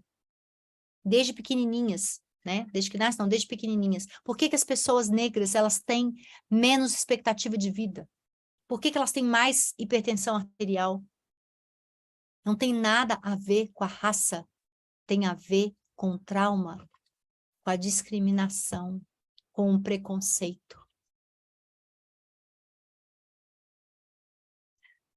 Quanto minhas reais necessidades básicas, físicas e emocionais foram atendidas? Quanto tive de amparo e de amor incondicional para aceitação de quem eu sou? E o respaldo da ciência, trazendo a neurociência, traz a ciência da segurança como base para seres humanos confiantes, com autoestima preservada, que são capazes de se regularem emocionalmente através de uma infância amparada, amorosa, protegida, onde houve proximidade e conexão emocional. O apego seguro proporciona resiliência. Então, a resiliência não vem do impacto que eu sofro. A resiliência vem do amparo que eu tenho após o impacto que eu sofro. Isso já é comprovado. Então, eu sofro impacto, eu apanho na rua e minha mãe me acolhe em casa. Eu sofro bullying na escola e minha mãe diz, não, não é nada disso. Você não merece ser tratada assim, você não vai continuar se relacionando com essa pessoa. Eu choro porque eu tirei uma nota boa, ruim, a minha mãe falou assim, filho, vamos estudar junto. O que está acontecendo? Eu estou aqui do seu lado. É isso que causa resiliência. Não é o sofrer, porque a gente achava que quanto mais coisa ruim você sofre, mais resiliente você fica. Se fosse assim, gente, o povo que é totalmente desfavorecido, né? Então as pessoas que estão lá no presídio era para ser tudo resiliente. E eu digo sempre assim, por que a gente acha que a pessoa que se comporta mal ou que é uma pessoa que está fazendo alguma coisa ali de mal para a sociedade, por que a gente acha que ela apanhou pouco? Que ela tinha que ter apanhado mais e ter tido educação? É o que faz a diferença na pessoa, não é o que apanhou e apanhou, ou não apanhou, porque quem está lá no presídio hoje, que mata, ele apanhou talvez mais. O que faz a diferença é o amor que a gente recebe. O que faz diferença é o olhar. E é lógico que para ter o olhar eu preciso estar sendo cuidada também pelo Estado, também pela sociedade. Porque se eu não tenho ninguém para me ajudar, é difícil demais dar conta de tudo. E aí a gente vai para outros problemas, né? Que a gente tem no dia a dia, porque toda vez que eu falo sobre isso, eu sempre penso nas pessoas mais vulneráveis, nas pessoas menos favorecidas. Como que a gente quer, né? Que aí, até quando eu comparo lá no presídio, né? Porque eu recebi esses meninos menores infratores, todos ávidos por amor. Pareciam animaizinhos, né? Mas quando você dá um olhar, quando você toca diferente, quando você olha para ele diferente, quando você não olha ele só como uma escória da sociedade, eles florescem. A juíza fala que até hoje os menores infratores que ela tirou mesmo, que não recorreram nunca mais no crime, e ela fala, Ju, é lindo de ver. Eles vêm aqui, eles batem na porta e dizem, olha, doutora Karina, Karina é o nome da juíza. Eu tô bem, eu tô namorando, vou casar, tô trabalhando. Todo e qualquer aprendizado só ocorre quando nos sentimos seguros. Para eu aprender na escola, eu preciso me sentir seguro ali. Se eu me sinto inseguro na escola, eu não aprendo nada. A gente está acabando, tá, gente? Eu vou falar um pouquinho. Então, a minha escola é a Escola de Educação Positiva, a gente tem aí a pós-graduação e a certificação MEC, a gente oferece bolsas também, então, em todos os cursos a gente tem a bolsa, baseada em 4 pilares, né? A gente então entende o apego seguro, o desenho original do ser humano, e esse desenho original através de várias observações e vários autores, mas também a partir de estudos da etologia, né? Etologia, essa ciência que estuda lá os chimpanzezinhos, né? Os ratinhos. Então, através do estudo com os animais, a gente vê como é o desenho original, né? Trazendo as mudanças aí, as modificações humanas, a ciência do desenvolvimento humano e a inteligência emocional, partindo do princípio de que essa inteligência emocional não tem a ver com habilidades só socioemocionais, né? Tem a ver também com o que eu vivi na minha vida lá atrás, né? Qual foi o exemplo, né? Como eu me senti, qual criança eu fui, como fui acolhida ou não fui. Porque a minha capacidade de autorregulação para ter inteligência emocional, o princípio básico da inteligência emocional é autorregulação, eu preciso ter tido corregulação. E corregulação eu tenho como? Com o olhar do meu professor, com o colo da minha mãe, com o olhar do meu pediatra, né? Então, isso é corregulação. Hierarquia de responsabilidade, então eu sou responsável pela minha criança, sobre o que ela sente, sobre o que ela pensa, então tudo isso importa para mim. Conheço e busco atender suas necessidades básicas, e eu vou trazer o ciclo da natureza humana para a gente ir para o finalzinho, né? Na infância, o desenho original, a ciência do desenvolvimento traz, na infância nós nascemos para receber amor, nos preencher de amor, de cuidados, né? Na adolescência, eu conheço novas formas de amar e compartilho esse amor que recebi com os meus pais. Se eu chego na adolescência sem ter recebido amor, eu vou procurar amor das formas mais falsas que existem. eu vou procurar amor na rede social, vou procurar amor na pornografia, eu vou procurar amor na droga, porque eu preciso de me sentir preenchido. Só que o adolescente não sabe que o preenchimento é de amor. Então, ele vai para o álcool, ele vai para a droga, ele vai para a pornografia, ele vai para a gente fala para a genitalidade, né? Para a promiscuidade, ele vai para os comportamentos de risco, né? O quanto a gente, quando vai estudar a gravidez na adolescência, eu sou especialista em adolescência, quando a gente vai estudar na gravidez na adolescência, poxa, o Estado está fazendo a parte, né? Está ali, orienta, tem aula, tem curso, tem pílula, tem camisinha, tem tudo. Por que elas ainda engravidam? Me respondam isso. Porque tem muitas jovens, e eu tenho isso no consultório, e tenho adultos que me falam a mesma coisa. Eu engravidei para sair da minha casa, porque eu não aguentava a violência do meu pai. Ou eu engravidei na esperança de que alguém fosse me amar. Ou eu engravidei porque finalmente alguém vai me amar nesse mundo, que é esse bebê.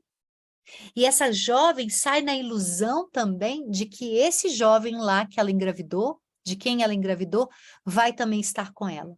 E aí vem um abandono, e aí vem o descaso, porque é o abandono da família, o abandono da sociedade, o olhar enviesado, o abandono desse parceiro, que também não tem maturidade nenhuma para nada, né? Quantas jovens engravidam dos traficantes? Meu marido é ginecologista na favela ao lado da minha casa.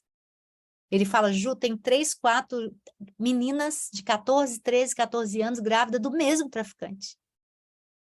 E elas acham isso importante, lindo, porque elas estão sendo vistas pela primeira vez. Elas estão se sentindo pertencentes, elas estão sentindo que podem ser amadas, mas não, isso não é amor. Então não adianta a gente pensar numa política pública só de orientação para prevenir, eu preciso cuidar lá da base. Porque senão a gente vai de novo, eu invisto em política pública fazendo isso, orientando, fazendo palestra, IST, gravidez na adolescência, não adianta. Lógico que adianta, né, gente? Mas não resolve, porque eu preciso pensar qual é a base dessa menina, o que ela vive dentro de casa. Tem adolescente que engravida porque cansou de ser abusada sexualmente pelo pai em casa, pelo padrasto. Ela engravida como uma chance de ir morar com essa outra pessoa ou de sair dessa casa e parar de aguentar tudo que ela está aguentando. Isso eu escuto delas, gente. Escuto das adolescentes, escuto das famílias.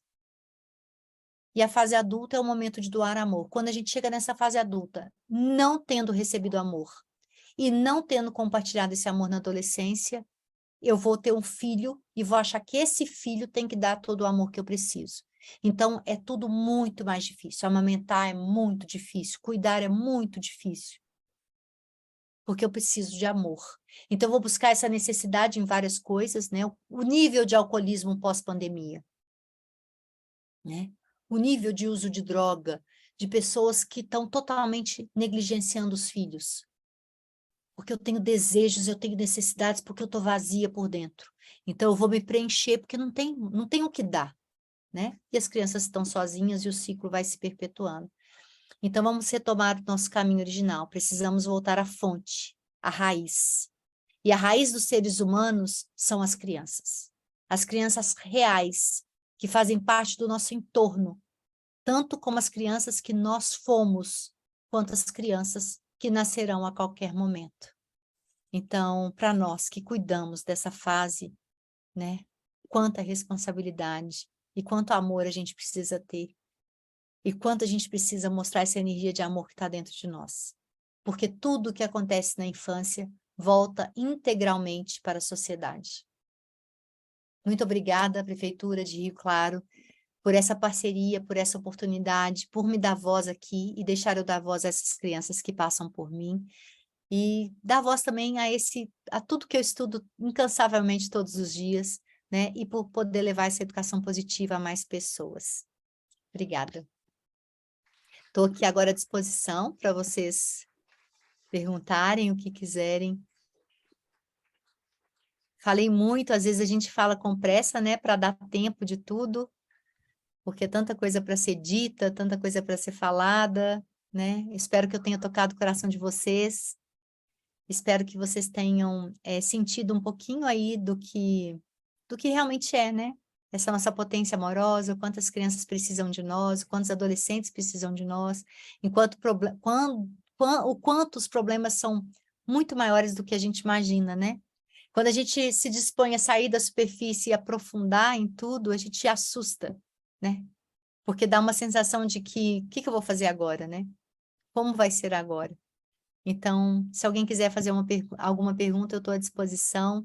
Obrigada por me acolherem, né? Espero que o meu sotaque não tenha sido tão assim, mas eu adoro ouvir paulistas falando, nordestinos falando, eu adoro sotaques, porque a gente é tão, né, esse país tão amplo, tão maravilhoso. Eu vou estar com um congresso aí em São Paulo, pertinho de vocês, nos dias 2, 3 e 4 de novembro, no feriado do dia 2, vai ser no Centro Rebouças, a gente vai fazer palestras incríveis, tá? A gente vai trazer isso para a realidade de políticas públicas, a gente vai trazer pessoas para falar sobre antirracismo, antipreconceito, a gente vai ter nesse congresso, é um congresso internacional, então a gente vai ter palestrantes internacionais, então se vocês interessarem em ir, Prefeitura de Rio Claro de mandar algumas pessoas, vão ser muito bem-vindos lá no nosso Congresso Internacional de Educação Positiva no Centro Rebouças,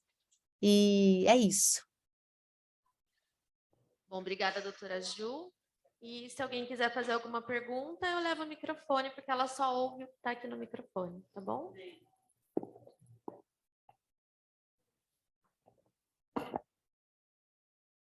Olá, doutora Juliana, bom dia. Deixa eu ficar de Bom pé. dia. É, Chega um pouquinho para cá para eu te ver. Aí, pronto, aí, tá ótimo, tá ótimo. meu nome é Natália, eu sou aqui representante da saúde mental do município e a sua fala vai muito de encontro com o nosso trabalho. E aí eu queria, né, fazer uma pergunta ou uma reflexão para a gente pensar junto. Muitos dos nossos, né, adolescentes, das crianças que chegam aos nossos serviços dos CAPs, já não tiveram esses primeiros 3, 4 anos, né, com o acolhimento, com o cuidado, com o apego, né, seguro. E aí, a gente, né, tenta trabalhar isso sendo ali os cuidadores de referência, tentando trabalhar as famílias, mas gostaria que você contribuísse de alguma forma para a gente aí com a educação positiva, de como melhorar a nossa atuação com essas crianças e adolescentes. Obrigada. Obrigada eu pela pergunta. Que linda é a natureza humana, que lindo é o nosso cérebro, e a gente, junto com todas essas descobertas, a gente descobriu também que a neuroplasticidade, a gente acreditava que terminava aí aos 6, 7 anos, né, na primeira infância. E a neuroplasticidade, ela existe para sempre. A gente vai pensar no cérebro como um cérebro que, no início, é uma massinha de modelar bem maleável. Aquelas massinhas de modelar bem boas mesmo, que a gente compra toda massinha. E aí, com o tempo, ela vai dando uma ressecadinha, então fica mais difícil modelar. Então, até os 7 anos é uma massinha facinho da gente modelar, né? O que eu dou de exemplo para essa criança, ela vai registrando no cérebro, né? Ela vai comportar como eu comporto, ela vai falar as coisas que eu falo, então tá bem maleável.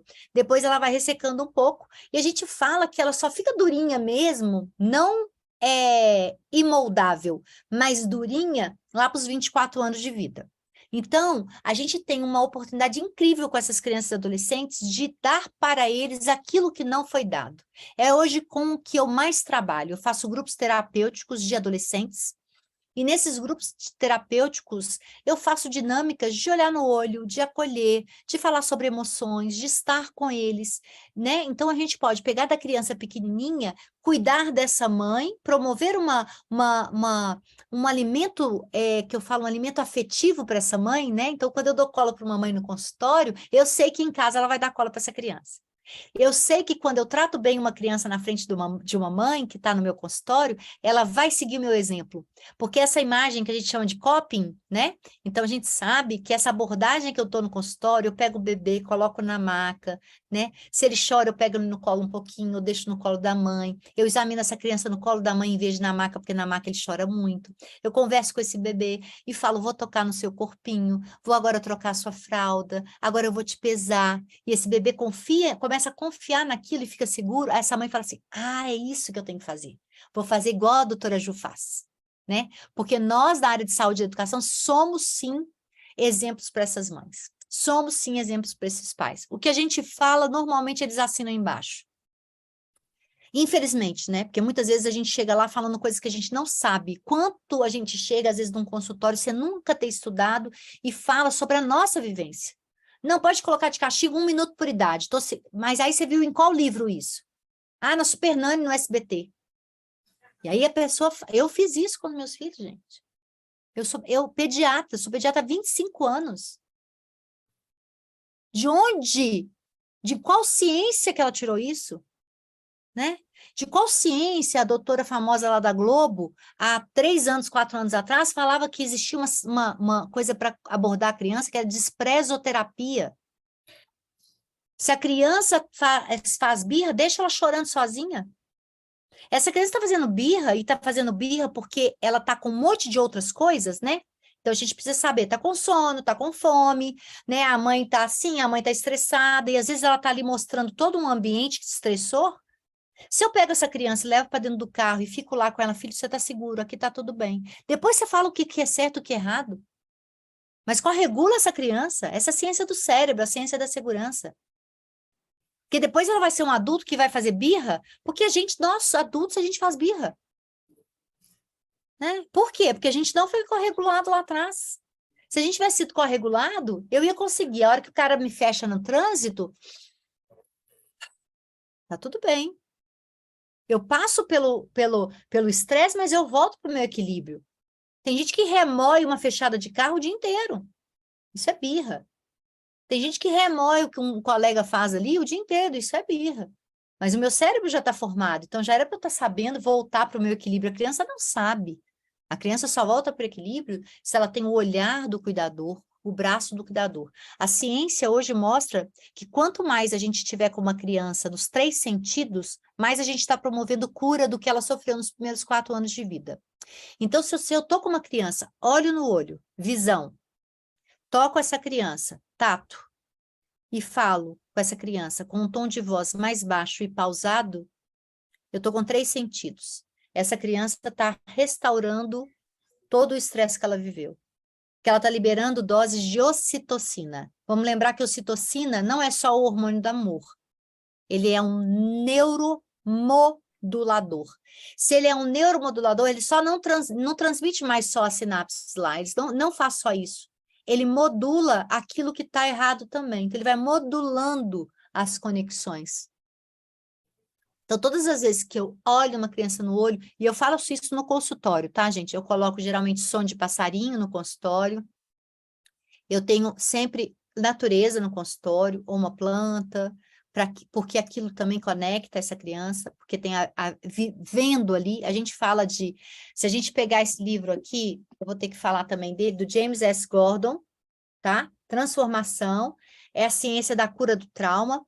Ele traz o poder da natureza, o poder dos animais, e ele fala disso, né? Então, quando eu estou na natureza, eu sinto cheiro, eu vejo.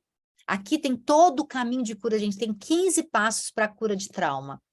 É o psiquiatra de Harvard que eu falei, tá? Isso aqui, eu acho que todo mundo tinha que ter esse livro aqui. Hoje eu faço workshops para mães e pais, e faço isso aqui, ó. Ensino a meditar, ensino atenção plena, ensino sobre a contemplação com a natureza. A gente chama de Shinrin Yoku, que é o banho de floresta. O quanto essa criança, ela tendo pelo menos a imagem da natureza, ela já acalma. Então, trabalhe esses sentidos. Se tiver essa oportunidade, na USP, eu acredito que na USP, aí tem a Unesp, que tem aí, né? Na cidade de vocês, Unesp. A gente tem na USP um andar de pediatria integrativa e medicina integrativa. Lá tem exatamente isso que eu trouxe no meu consultório, sons, né, da natureza, imagens, né, tem um janelão lá que dá para a mata, e aí tem essa imagem da natureza, porque contemplar a natureza já restaura o seu corpo do trauma, né? Então, eu coloco geralmente uns cheirinhos no consultório, às vezes uns olhinhos, porque quando eu acesso essa criança em mais sentidos, tem mais chance dessa criança cooperar. Se eu estou numa sala de aula toda fechada, quente, até a gente, né, até os professores, né, a gente passa mal.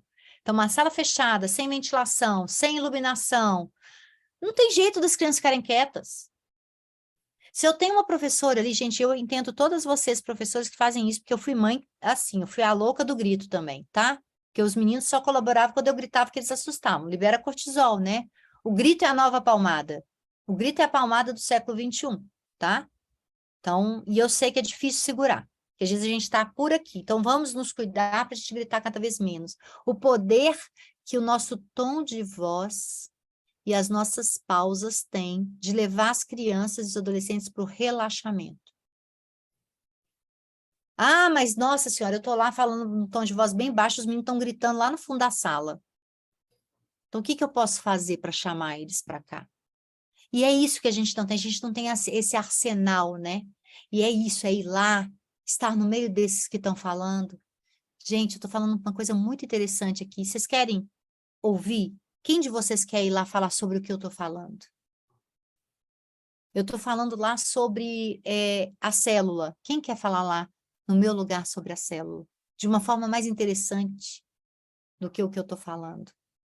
E eu não estou aqui, não é falar de forma irônica, é falar de forma certa mesmo, olha no olho.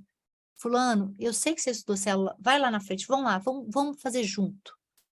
Né? E a gente tem aí, eu fui ficando criativa com a idade, né, gente? Eu estou com 51 anos, então foi assim que eu fui aprendendo a ficar criativa, porque antes eu não tinha esse arsenal, antes eu não tinha tudo isso. E fui aprendendo com os meus filhos, com os meus pacientes, e eu te digo assim, realmente, você que está na saúde mental, quando a gente olha com um outro olhar, que eu sei que você deve estar saturada aí, porque a questão é a seguinte, é só remédio. E um remédio leva a outro, a outro, a outro.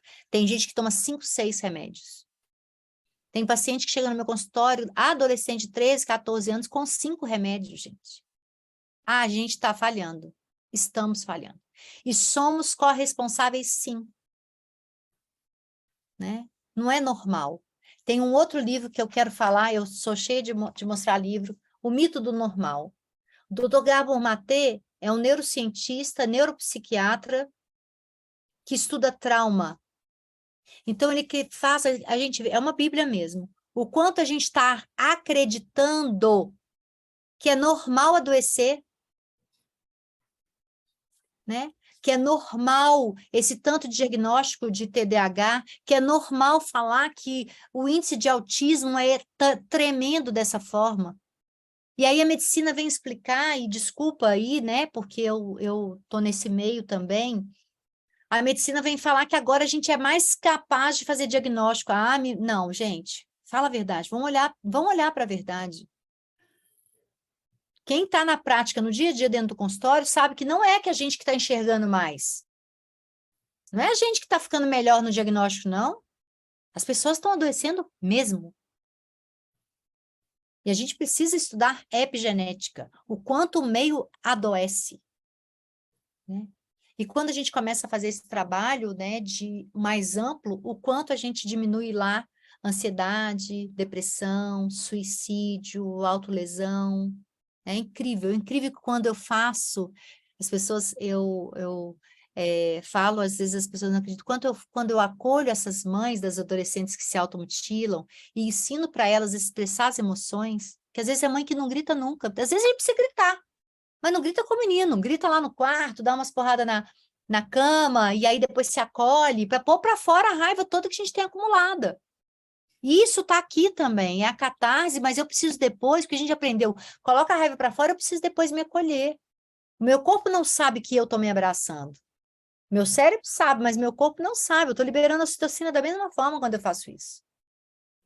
É como se tivesse alguém me abraçando. Então, eu estou me restaurando. E essa mãe, fazendo isso, essa adolescente para de se cortar. O quanto, quando eu cuido dos pais, e por isso hoje eu sou uma educadora de pais, porque eu via que não adiantava só o adolescente estar comigo. Eu trato dos pais, e aí eu trato o adolescente. Eu trato dos pais, aí eu trato a criança. Hoje a criança vai no consultório, nem precisava ter vindo. Pode ficar lá em casa brincando, que eu quero falar com seu pai e com sua mãe. Né? E o quanto ainda é difícil, porque muitas vezes é difícil acessar também esses pais, né? Nesse âmbito e nesses pontos. Mas a gente ainda a gente precisa usar a nossa hierarquia para o bem, em vez de ser para o mal. Porque a sociedade nos coloca num lugar acima. A sociedade confia em nós. A sociedade confia que a gente está estudando antes de falar. Né? Então, eles confiam em nós. E eu sempre estimulo muito eles a questionarem. Os médicos que eles vão, os professores que eles escutam, questiona. Pergunta, de onde você tirou isso? Tem algum estudo? Será, doutor? Mas é assim mesmo? Eu sinto que minha filha fica pior quando eu faço isso. Será que isso é assim mesmo? Né?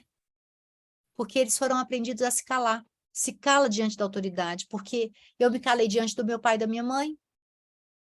Então, eu me calo diante do médico, me calo diante do professor, me calo. E você perguntar não é desonroso para o outro, não é ameaçador para o outro. Eu perguntar significa só que eu estou numa humilde posição de aprender. Gente, quem sabe muito não tem o menor problema com essas perguntas, né? Quando a gente reage, quer e põe o dedo. Porque se vão me perguntar o que causa bronquiolite, eu não vou ter nenhuma menor ameaça, eu vou falar. Bronquiolite é causada pelo vírus sincicial respiratório, pode ser causada também pelo adenovírus, pode causar uma... Tá bom. Agora, se me perguntam se eu devo ou não colocar meu filho de castigo, eu me sinto ameaçada? Claro! Porque eu não sei sobre isso. Né? Quando eu comecei na medicina, se tiver estudantes de medicina aqui, vão saber, eu já vou alertar, eu fugia da sala de amamentação e fugia da sala de desenvolvimento, gente. Eu ia para a sala de doença. Eu queria ser a médica que sabia tratar. Eu queria saber, a médica sabia diagnosticar. E quando eu vi que diagnóstico e tratamento muitas vezes não cura, aí que eu fui mergulhar. Aí que eu fui estudar mais sobre isso.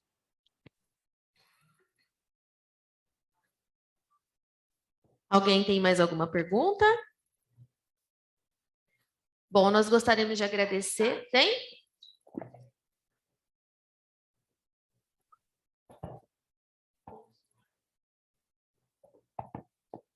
Está me vendo aqui? Estou te vendo. Muito obrigada pela palestra, chorei horrores. Obrigada Até mandei alguns pedidos de perdão às minhas filhas, que já são jovens. Olha, me perdoem, eu fiz tudo errado. Mas, enfim. Fez o que sabia, né? Você não fez por mal, né? Fez o que sabia. E o mais importante é o pedido de desculpas. E dar agora aquilo que você não foi capaz de dar lá. Não, vou propor cama compartilhada, não tem problema nenhum. Mas Maravilha. a minha questão é, né, a gente está falando de educação, está falando de desenvolvimento, mas hoje nós temos, e aí desenvolvimento social me ajuda, Nayara, 7 casas de acolhimento. Nós temos 7 casas de acolhimento, que aqui é o SAICA, que é o Serviço Institucional de Acolhimento da Criança e do Adolescente. E nós temos 77. Nós temos as mães institucionais, que a gente, mãe de 2, já não dá conta, imagina mãe de 10, de vivências diferenciadas, de contextos diferenciados, situações de desacolhecimentos diferenciados. E eu fiquei imaginando a dor dessas crianças, né? A dor dessas crianças. Porque a gente, enquanto mãe, já fica pensando, meu Deus, podia ser feito assim. Agora, e essas crianças, né? Eu sou pedagoga, atuo na Secretaria da Educação, mas sou presidente, estou na função da presidência do CNDCA atualmente. E fiquei pensando alguma forma de poder ajudar a minimizar esses traumas e acolher também as mães institucionais, porque eu imagino o quanto isso é difícil. O que nós podemos fazer, né, enquanto serviço, equipamentos, para pelo menos minimizar esses traumas, essas dores, né, e ajudá-los a seguir em frente? Eu sei que é uma resposta bem Não, não, é uma resposta que eu adoro dar. bom. Obrigada, doutora. Porque realmente eu tenho fascinação. Eu tive durante um tempo uma ONG de adoção tardia. Então, aí eu pegava só essas crianças institucionalizadas maiores, né, mais velhas, já adolescentes, que ninguém queria mais, né, adotar. Então, não é fácil, não, né, mas é sempre possível. Os estudos mostram que as crianças, elas vão sendo tocadas por coisas muito pequenas mesmo, né? Então, essas crianças que vêm da escassez, quanto mais eu estou ali disponível e eu puder estar, então, assim, o que a gente pode fazer? E eu vou sempre te dizer assim, inspire em Amy Pickler, né? Inspire no trabalho de Amy Pickler, que ela tem ainda, ela já morreu, hoje a filha dela faz o trabalho dela com essas crianças institucionalizadas em Budapeste, e a gente fala, e eu sei que às vezes é difícil, mas eu vou tentar te trazer coisas básicas, assim. Como que eu vou ajudar essas crianças minimamente, né? Ou grandemente, né? Tentem trazer esse ambiente acolhedor para essas instituições, né? O quanto, em vez de muitos brinquedos, o quanto eu posso colocar ali Posso colocar um papel de parede de floresta? Posso trazer ali sons que essa criança vai se sentir acolhida? Posso ter profissionais que vão trabalhar, ou essas mães que vão trabalhar com as mesmas crianças, não ficar rodando demais, né? Então, essas crianças vão estar sob cuidados daquela pessoa, é aquela pessoa que ela vai ter um mínimo de vínculo, né? Mesmo que essa pessoa está cuidando de 20, vai ser ela que vai cuidar, pelo menos assim, do básico. Ah, é difícil, porque como que eu vou dar alimentação para 10, para 20? Né? Então, não posso, mas eu posso pensar que essa pessoa, quando ela está ali, ela conta uma história, essas crianças estão perto, ela vai estimulando uma, dando para uma, vai dando para outra, ou passa a confiança para um outro cuidador que está ali também, né? Meu amor, hoje eu não vou te dar comidinha, eu vou dar para o outro, mas é ela que vai cuidar de você. E eu estou aqui, eu estou te vendo. Sempre trazendo para essa coisa da segurança, né? Então, quanto mais você trabalhar os sentidos, quanto mais você trabalhar aí os olhares dessas pessoas, essas pessoas que estão cuidando, elas estão sendo cuidadas? Qual é o poder de uma massagem, de uma automassagem, de uma meditação? O quanto você pode trazer essas mulheres para estarem cuidando delas mesmas, para elas estarem melhor para essas crianças? Porque essas crianças não precisam de um dia inteiro de cuidados. Essas crianças precisam de um mínimo ali de olhar, de assentar no chão para brincar, né? Assentar no chão para brincar, porque a gente é muito boa na nossa funcionalidade, mas a gente é muito ruim na nossa funcionalidade. O quanto essas crianças, elas estão muito mais ávidas de brincar junto com você do que de comer com você. O quanto elas querem muito mais você contando uma historinha à noite, né? E aí que sejam para 10, para 20, vamos contar uma historinha hoje. E conta, interpreta, olha no olhinho delas, né? Talvez você não salve o mundo, mas talvez você salve aquelas crianças que estão ali, né? Então é de pouquinho em pouquinho, é o que a gente consegue dar, mas o que eu mais aconselho é cuide dessas mulheres que cuidam dessas crianças. O quanto eu posso, às vezes, nesse momento que eu coloco ali um infusorzinho de algum olhinho essencial, né, que a gente sabe, né, do poder da lavanda, né, como eu estudo pediatria integrativa, eu estudo também toda essa área. Então, quanto a gente pode colocar ali alguma coisa para que elas também se sintam acolhidas, o quanto eu posso fazer alguma coisa generosa por essas mulheres que estão ali se desdobrando, né? O quanto eu posso cuidar de quem cuida, porque eu tenho até um projeto que é Cuidando de Quem Cuida, numa prefeitura aqui também, que eu trabalhei com mais de 300 profissionais da área de saúde e da área de educação. Porque se esse pessoal não é... Se a gente não é cuidado, a gente não cuida de ninguém. A gente chega escasso lá. E eu entendo a sua dor aí, quando a sua ficha caiu. E realmente eu sei como é, porque eu vivi isso há uns 7, 8 anos atrás, com a primeira palestra que eu vi sobre isso. E aí, quando eu fui lendo, estudando, aí foi um horror, que eu entrei numa culpa tão profunda, eu fui para o fundo do poço, né? Porque eu tinha feito tudo de errado também. Aí, quando eu comecei a olhar para mim, eu falei assim, eu não vou continuar me maltratando, porque se eu me maltratar, eu vou continuar fazendo tudo errado. Eu comecei a cuidar de mim. E aí veio a virada de chave, né? Porque eu precisava cuidar de mim para poder nutrir os meus filhos. Eu precisava me nutrir para nutrir os meus filhos. E eu não me nutri mais dos meus filhos, porque às vezes a gente vai lá para o lugar de vítima, está chorando no quarto, e as crianças estão ali cuidando da gente. Então, pedi colo para o meu parceiro, pedi colo para as minhas amigas, reunimos, estamos juntas, uma ajudando a outra. Tenho aluna para tudo quanto é lado, mães que também me abastecem com esse carinho, com essa validação do que eu entrego para elas. Vou me nutrindo para nutrir as crianças que precisam de mim, os adolescentes que precisam de mim. Então, para essas crianças institucionalizadas, como elas vêm da escassez, um pouquinho salva.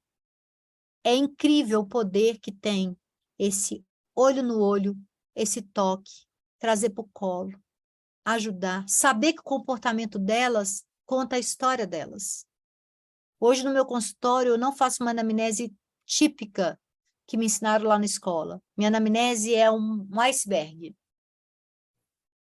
Aí na ponta do iceberg está lá asma de difícil controle.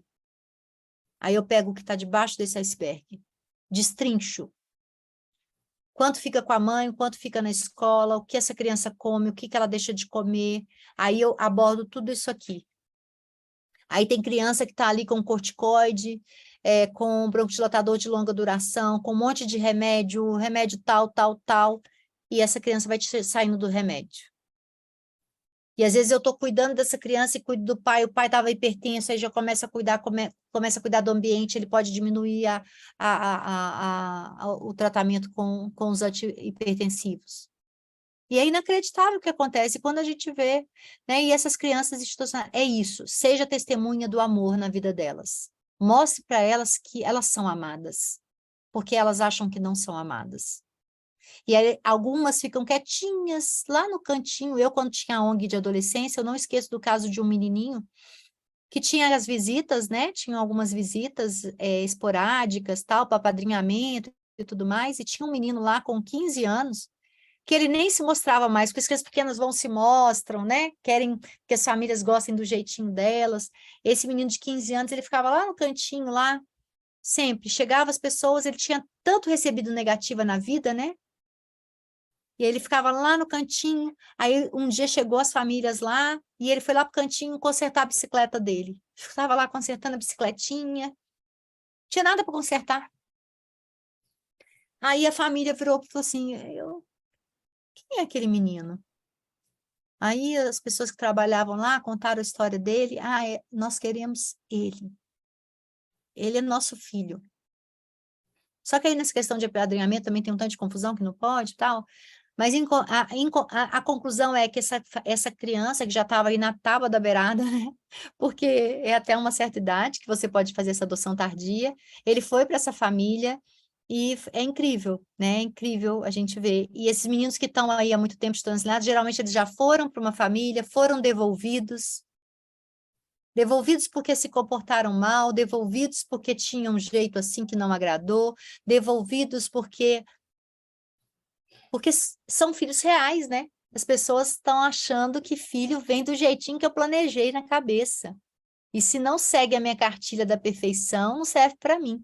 E essa criança cresce como um ser humano que nunca foi aceito e amado, né? Então, quanto mais a gente tiver lá um checklist de filho que a gente quer, vamos abolir isso aí. O filho é um presente da vida para nós. E é um presente para a gente crescer, para a gente evoluir. Então, ele vai tocar, sim, nas nossas feridas mais profundas. E que a gente consiga aproveitar essa generosidade dos nossos filhos. Que muitos, às vezes, se comportam até para mostrar para a gente, mãe, o ambiente aqui não está bom, não, aqui em casa, você está brigando com meu pai o tempo todo, vocês não conversam um com o outro. Aí, quando eu olho para esse problema que é a casa, esse menino muda o comportamento. Porque as crianças são seres emocionais. Nós também somos 90% emocionais e a gente tem uma parte racional.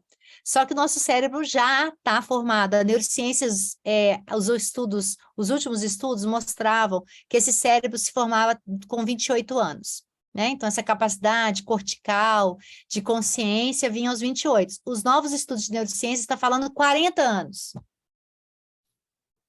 Que esse cérebro só realmente está capaz de estar ali corticalizado, totalmente controlando impulsos, né? Com 40 anos. Então, só para a gente ter uma noção, né? E a gente não sabe se essa formação cerebral está atrasando a cada ano, justamente por causa disso aqui, ó. Telas também. Tanto que isso atrapalha o desenvolvimento do cérebro.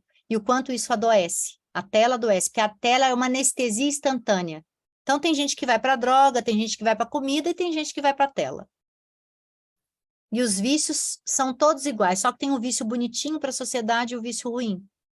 O vício bonitinho é a tela, né, a comida, mais ou menos, aí tem o álcool, a droga, mas tudo está no mesmo pacote de vazios emocionais. Não sei se eu te respondi, espero ter te ajudado, né? Se quiser, Tagiane, depois dá para ela o meu contato e a gente vai pensando junto, vai refletindo juntas.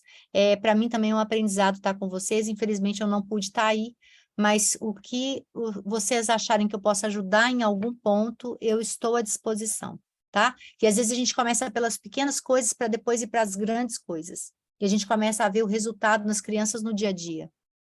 Né? Obrigada.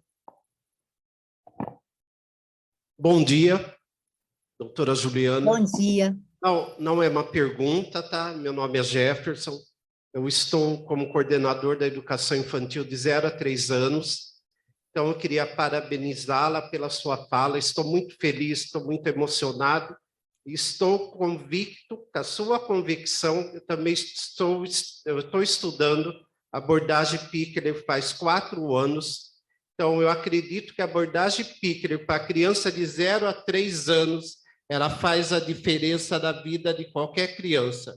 Eu tive a oportunidade, em maio do ano passado, fazer o curso pelo Instituto Locke França, com a doutora Isabela Denini, pediatra lá da França. Então, há 4 anos vem estudando. Então, hoje, aqui em Rio Claro, através da Secretaria da Educação, o apoio que nós tivemos, a Tagiane é minha parceira, nós trabalhamos junto e nós estamos, hoje, com a sua fala, na certeza que nós estamos no caminho certo. Muitas pessoas não entendem porque falta estudo, falta qualificação, mas as nossas coordenadoras têm desenvolvido um trabalho de 0 a 3 anos com base nos princípios que você falou. A autonomia, o respeito à criança, o movimento livre, previsibilidade, estabilidade e segurança emocional. Então, a diferença do toque, do olhar, da fralda, e o que eu tenho discutido aqui, nós temos um grupo de estudo desde o ano passado, com todas as 27 coordenadoras de creche sobre as rotinas da creche. A gente sabe que era engessada, mas a gente tem procurado romper com isso ao momento que a sua fala nos provoca também. Por que eu tenho que levar os 12 bebês para almoçar no mesmo horário? Entende? Se eu só tenho 3 pessoas, que enquanto estou dando para 3, 9 está despencando ali, está esperando, não entende? Por que eu tenho que trocar fralda ao mesmo tempo e assim vai nos cuidados pessoais? Por que eu tenho que inventar? Eu tenho que fazer um desfraude? Eu decidi isso na sexta-feira, eu quero na segunda. Então, muito obrigado pela fala que você me trouxe. Estou feliz e emocionado. Obrigado. Obrigada, muito obrigada. Nossa, isso é pura cura para mim, porque a esperança é pura cura, né? Então, quando eu ouço uma fala assim, né, eu também me emocionei muito com a fala, com a sua fala, e, nossa, me enche de esperança, me enche de esperança. Agora eu quero ir a Rio Claro. Eu tenho que arrumar um horário para ir aí. Obrigada, Tagiane, por ter me proporcionado isso. É incrível saber que existem pessoas, né? Quando a gente encontra a nossa tribo, a gente se sente tão esperançoso de um mundo melhor, né? E eu falo que a gente está fazendo um evento agora, e quem quiser nos acompanhar, é um evento gratuito da nossa escola, no dia 21, 22 e 23 de agosto, que é Remando contra a Maré, como manter a esperança e praticar a educação positiva, que fala sobre tudo isso que a gente também trouxe aqui. Então, vai ser todo no Instagram da Escola da Educação Positiva. Então, quem não acompanha a gente lá, Tem o meu Instagram, Juliana Franco Pediatra, e o Instagram da escola, Escola da Educação Positiva. Vai ser o evento dia 21, 22 e 23. Façam a inscrição para receber também todo o material que a gente vai proporcionar para vocês. Tá bom? Bom, doutora Ju, gostaria de agradecer, né, a colaboração nessa manhã. Acredito que foi muito válida, né? Eu sou um pouco suspeita, né, que já conheço o trabalho e acompanho faz muito tempo, tive o privilégio de ser aluna da escola. E gostaria de agradecer, em nome da Secretaria Municipal da Educação, essa colaboração e reforçar, né, a participação das escolas, da sociedade nas ações durante essa semana, da Semana do Bebê. Lembrar que hoje, no período da tarde, nós daremos início, né, à mostra das nossas escolas no Paço Municipal, trazendo um pouquinho desse trabalho que é realizado, e nas demais ações durante essa semana, com a culminância do Mamaço, no sábado, no Lago Azul. Tá? Então, muito obrigada pela participação de todos, muito obrigada, doutora Ju, mais uma vez. Né? E muito Eu que agradeço, me sinto muito honrada e muito feliz, viu, Tagiane? Muito obrigada pela confiança, obrigada pela presença de vocês, pela paciência de estar aí escutando do início ao fim. E nossa, a sua fala, eu esqueci o nome do senhor, doutor Jefferson? Isso. Jefferson, eu quero dizer que você me deu muita esperança no dia de hoje. Muito. Obrigada, gente.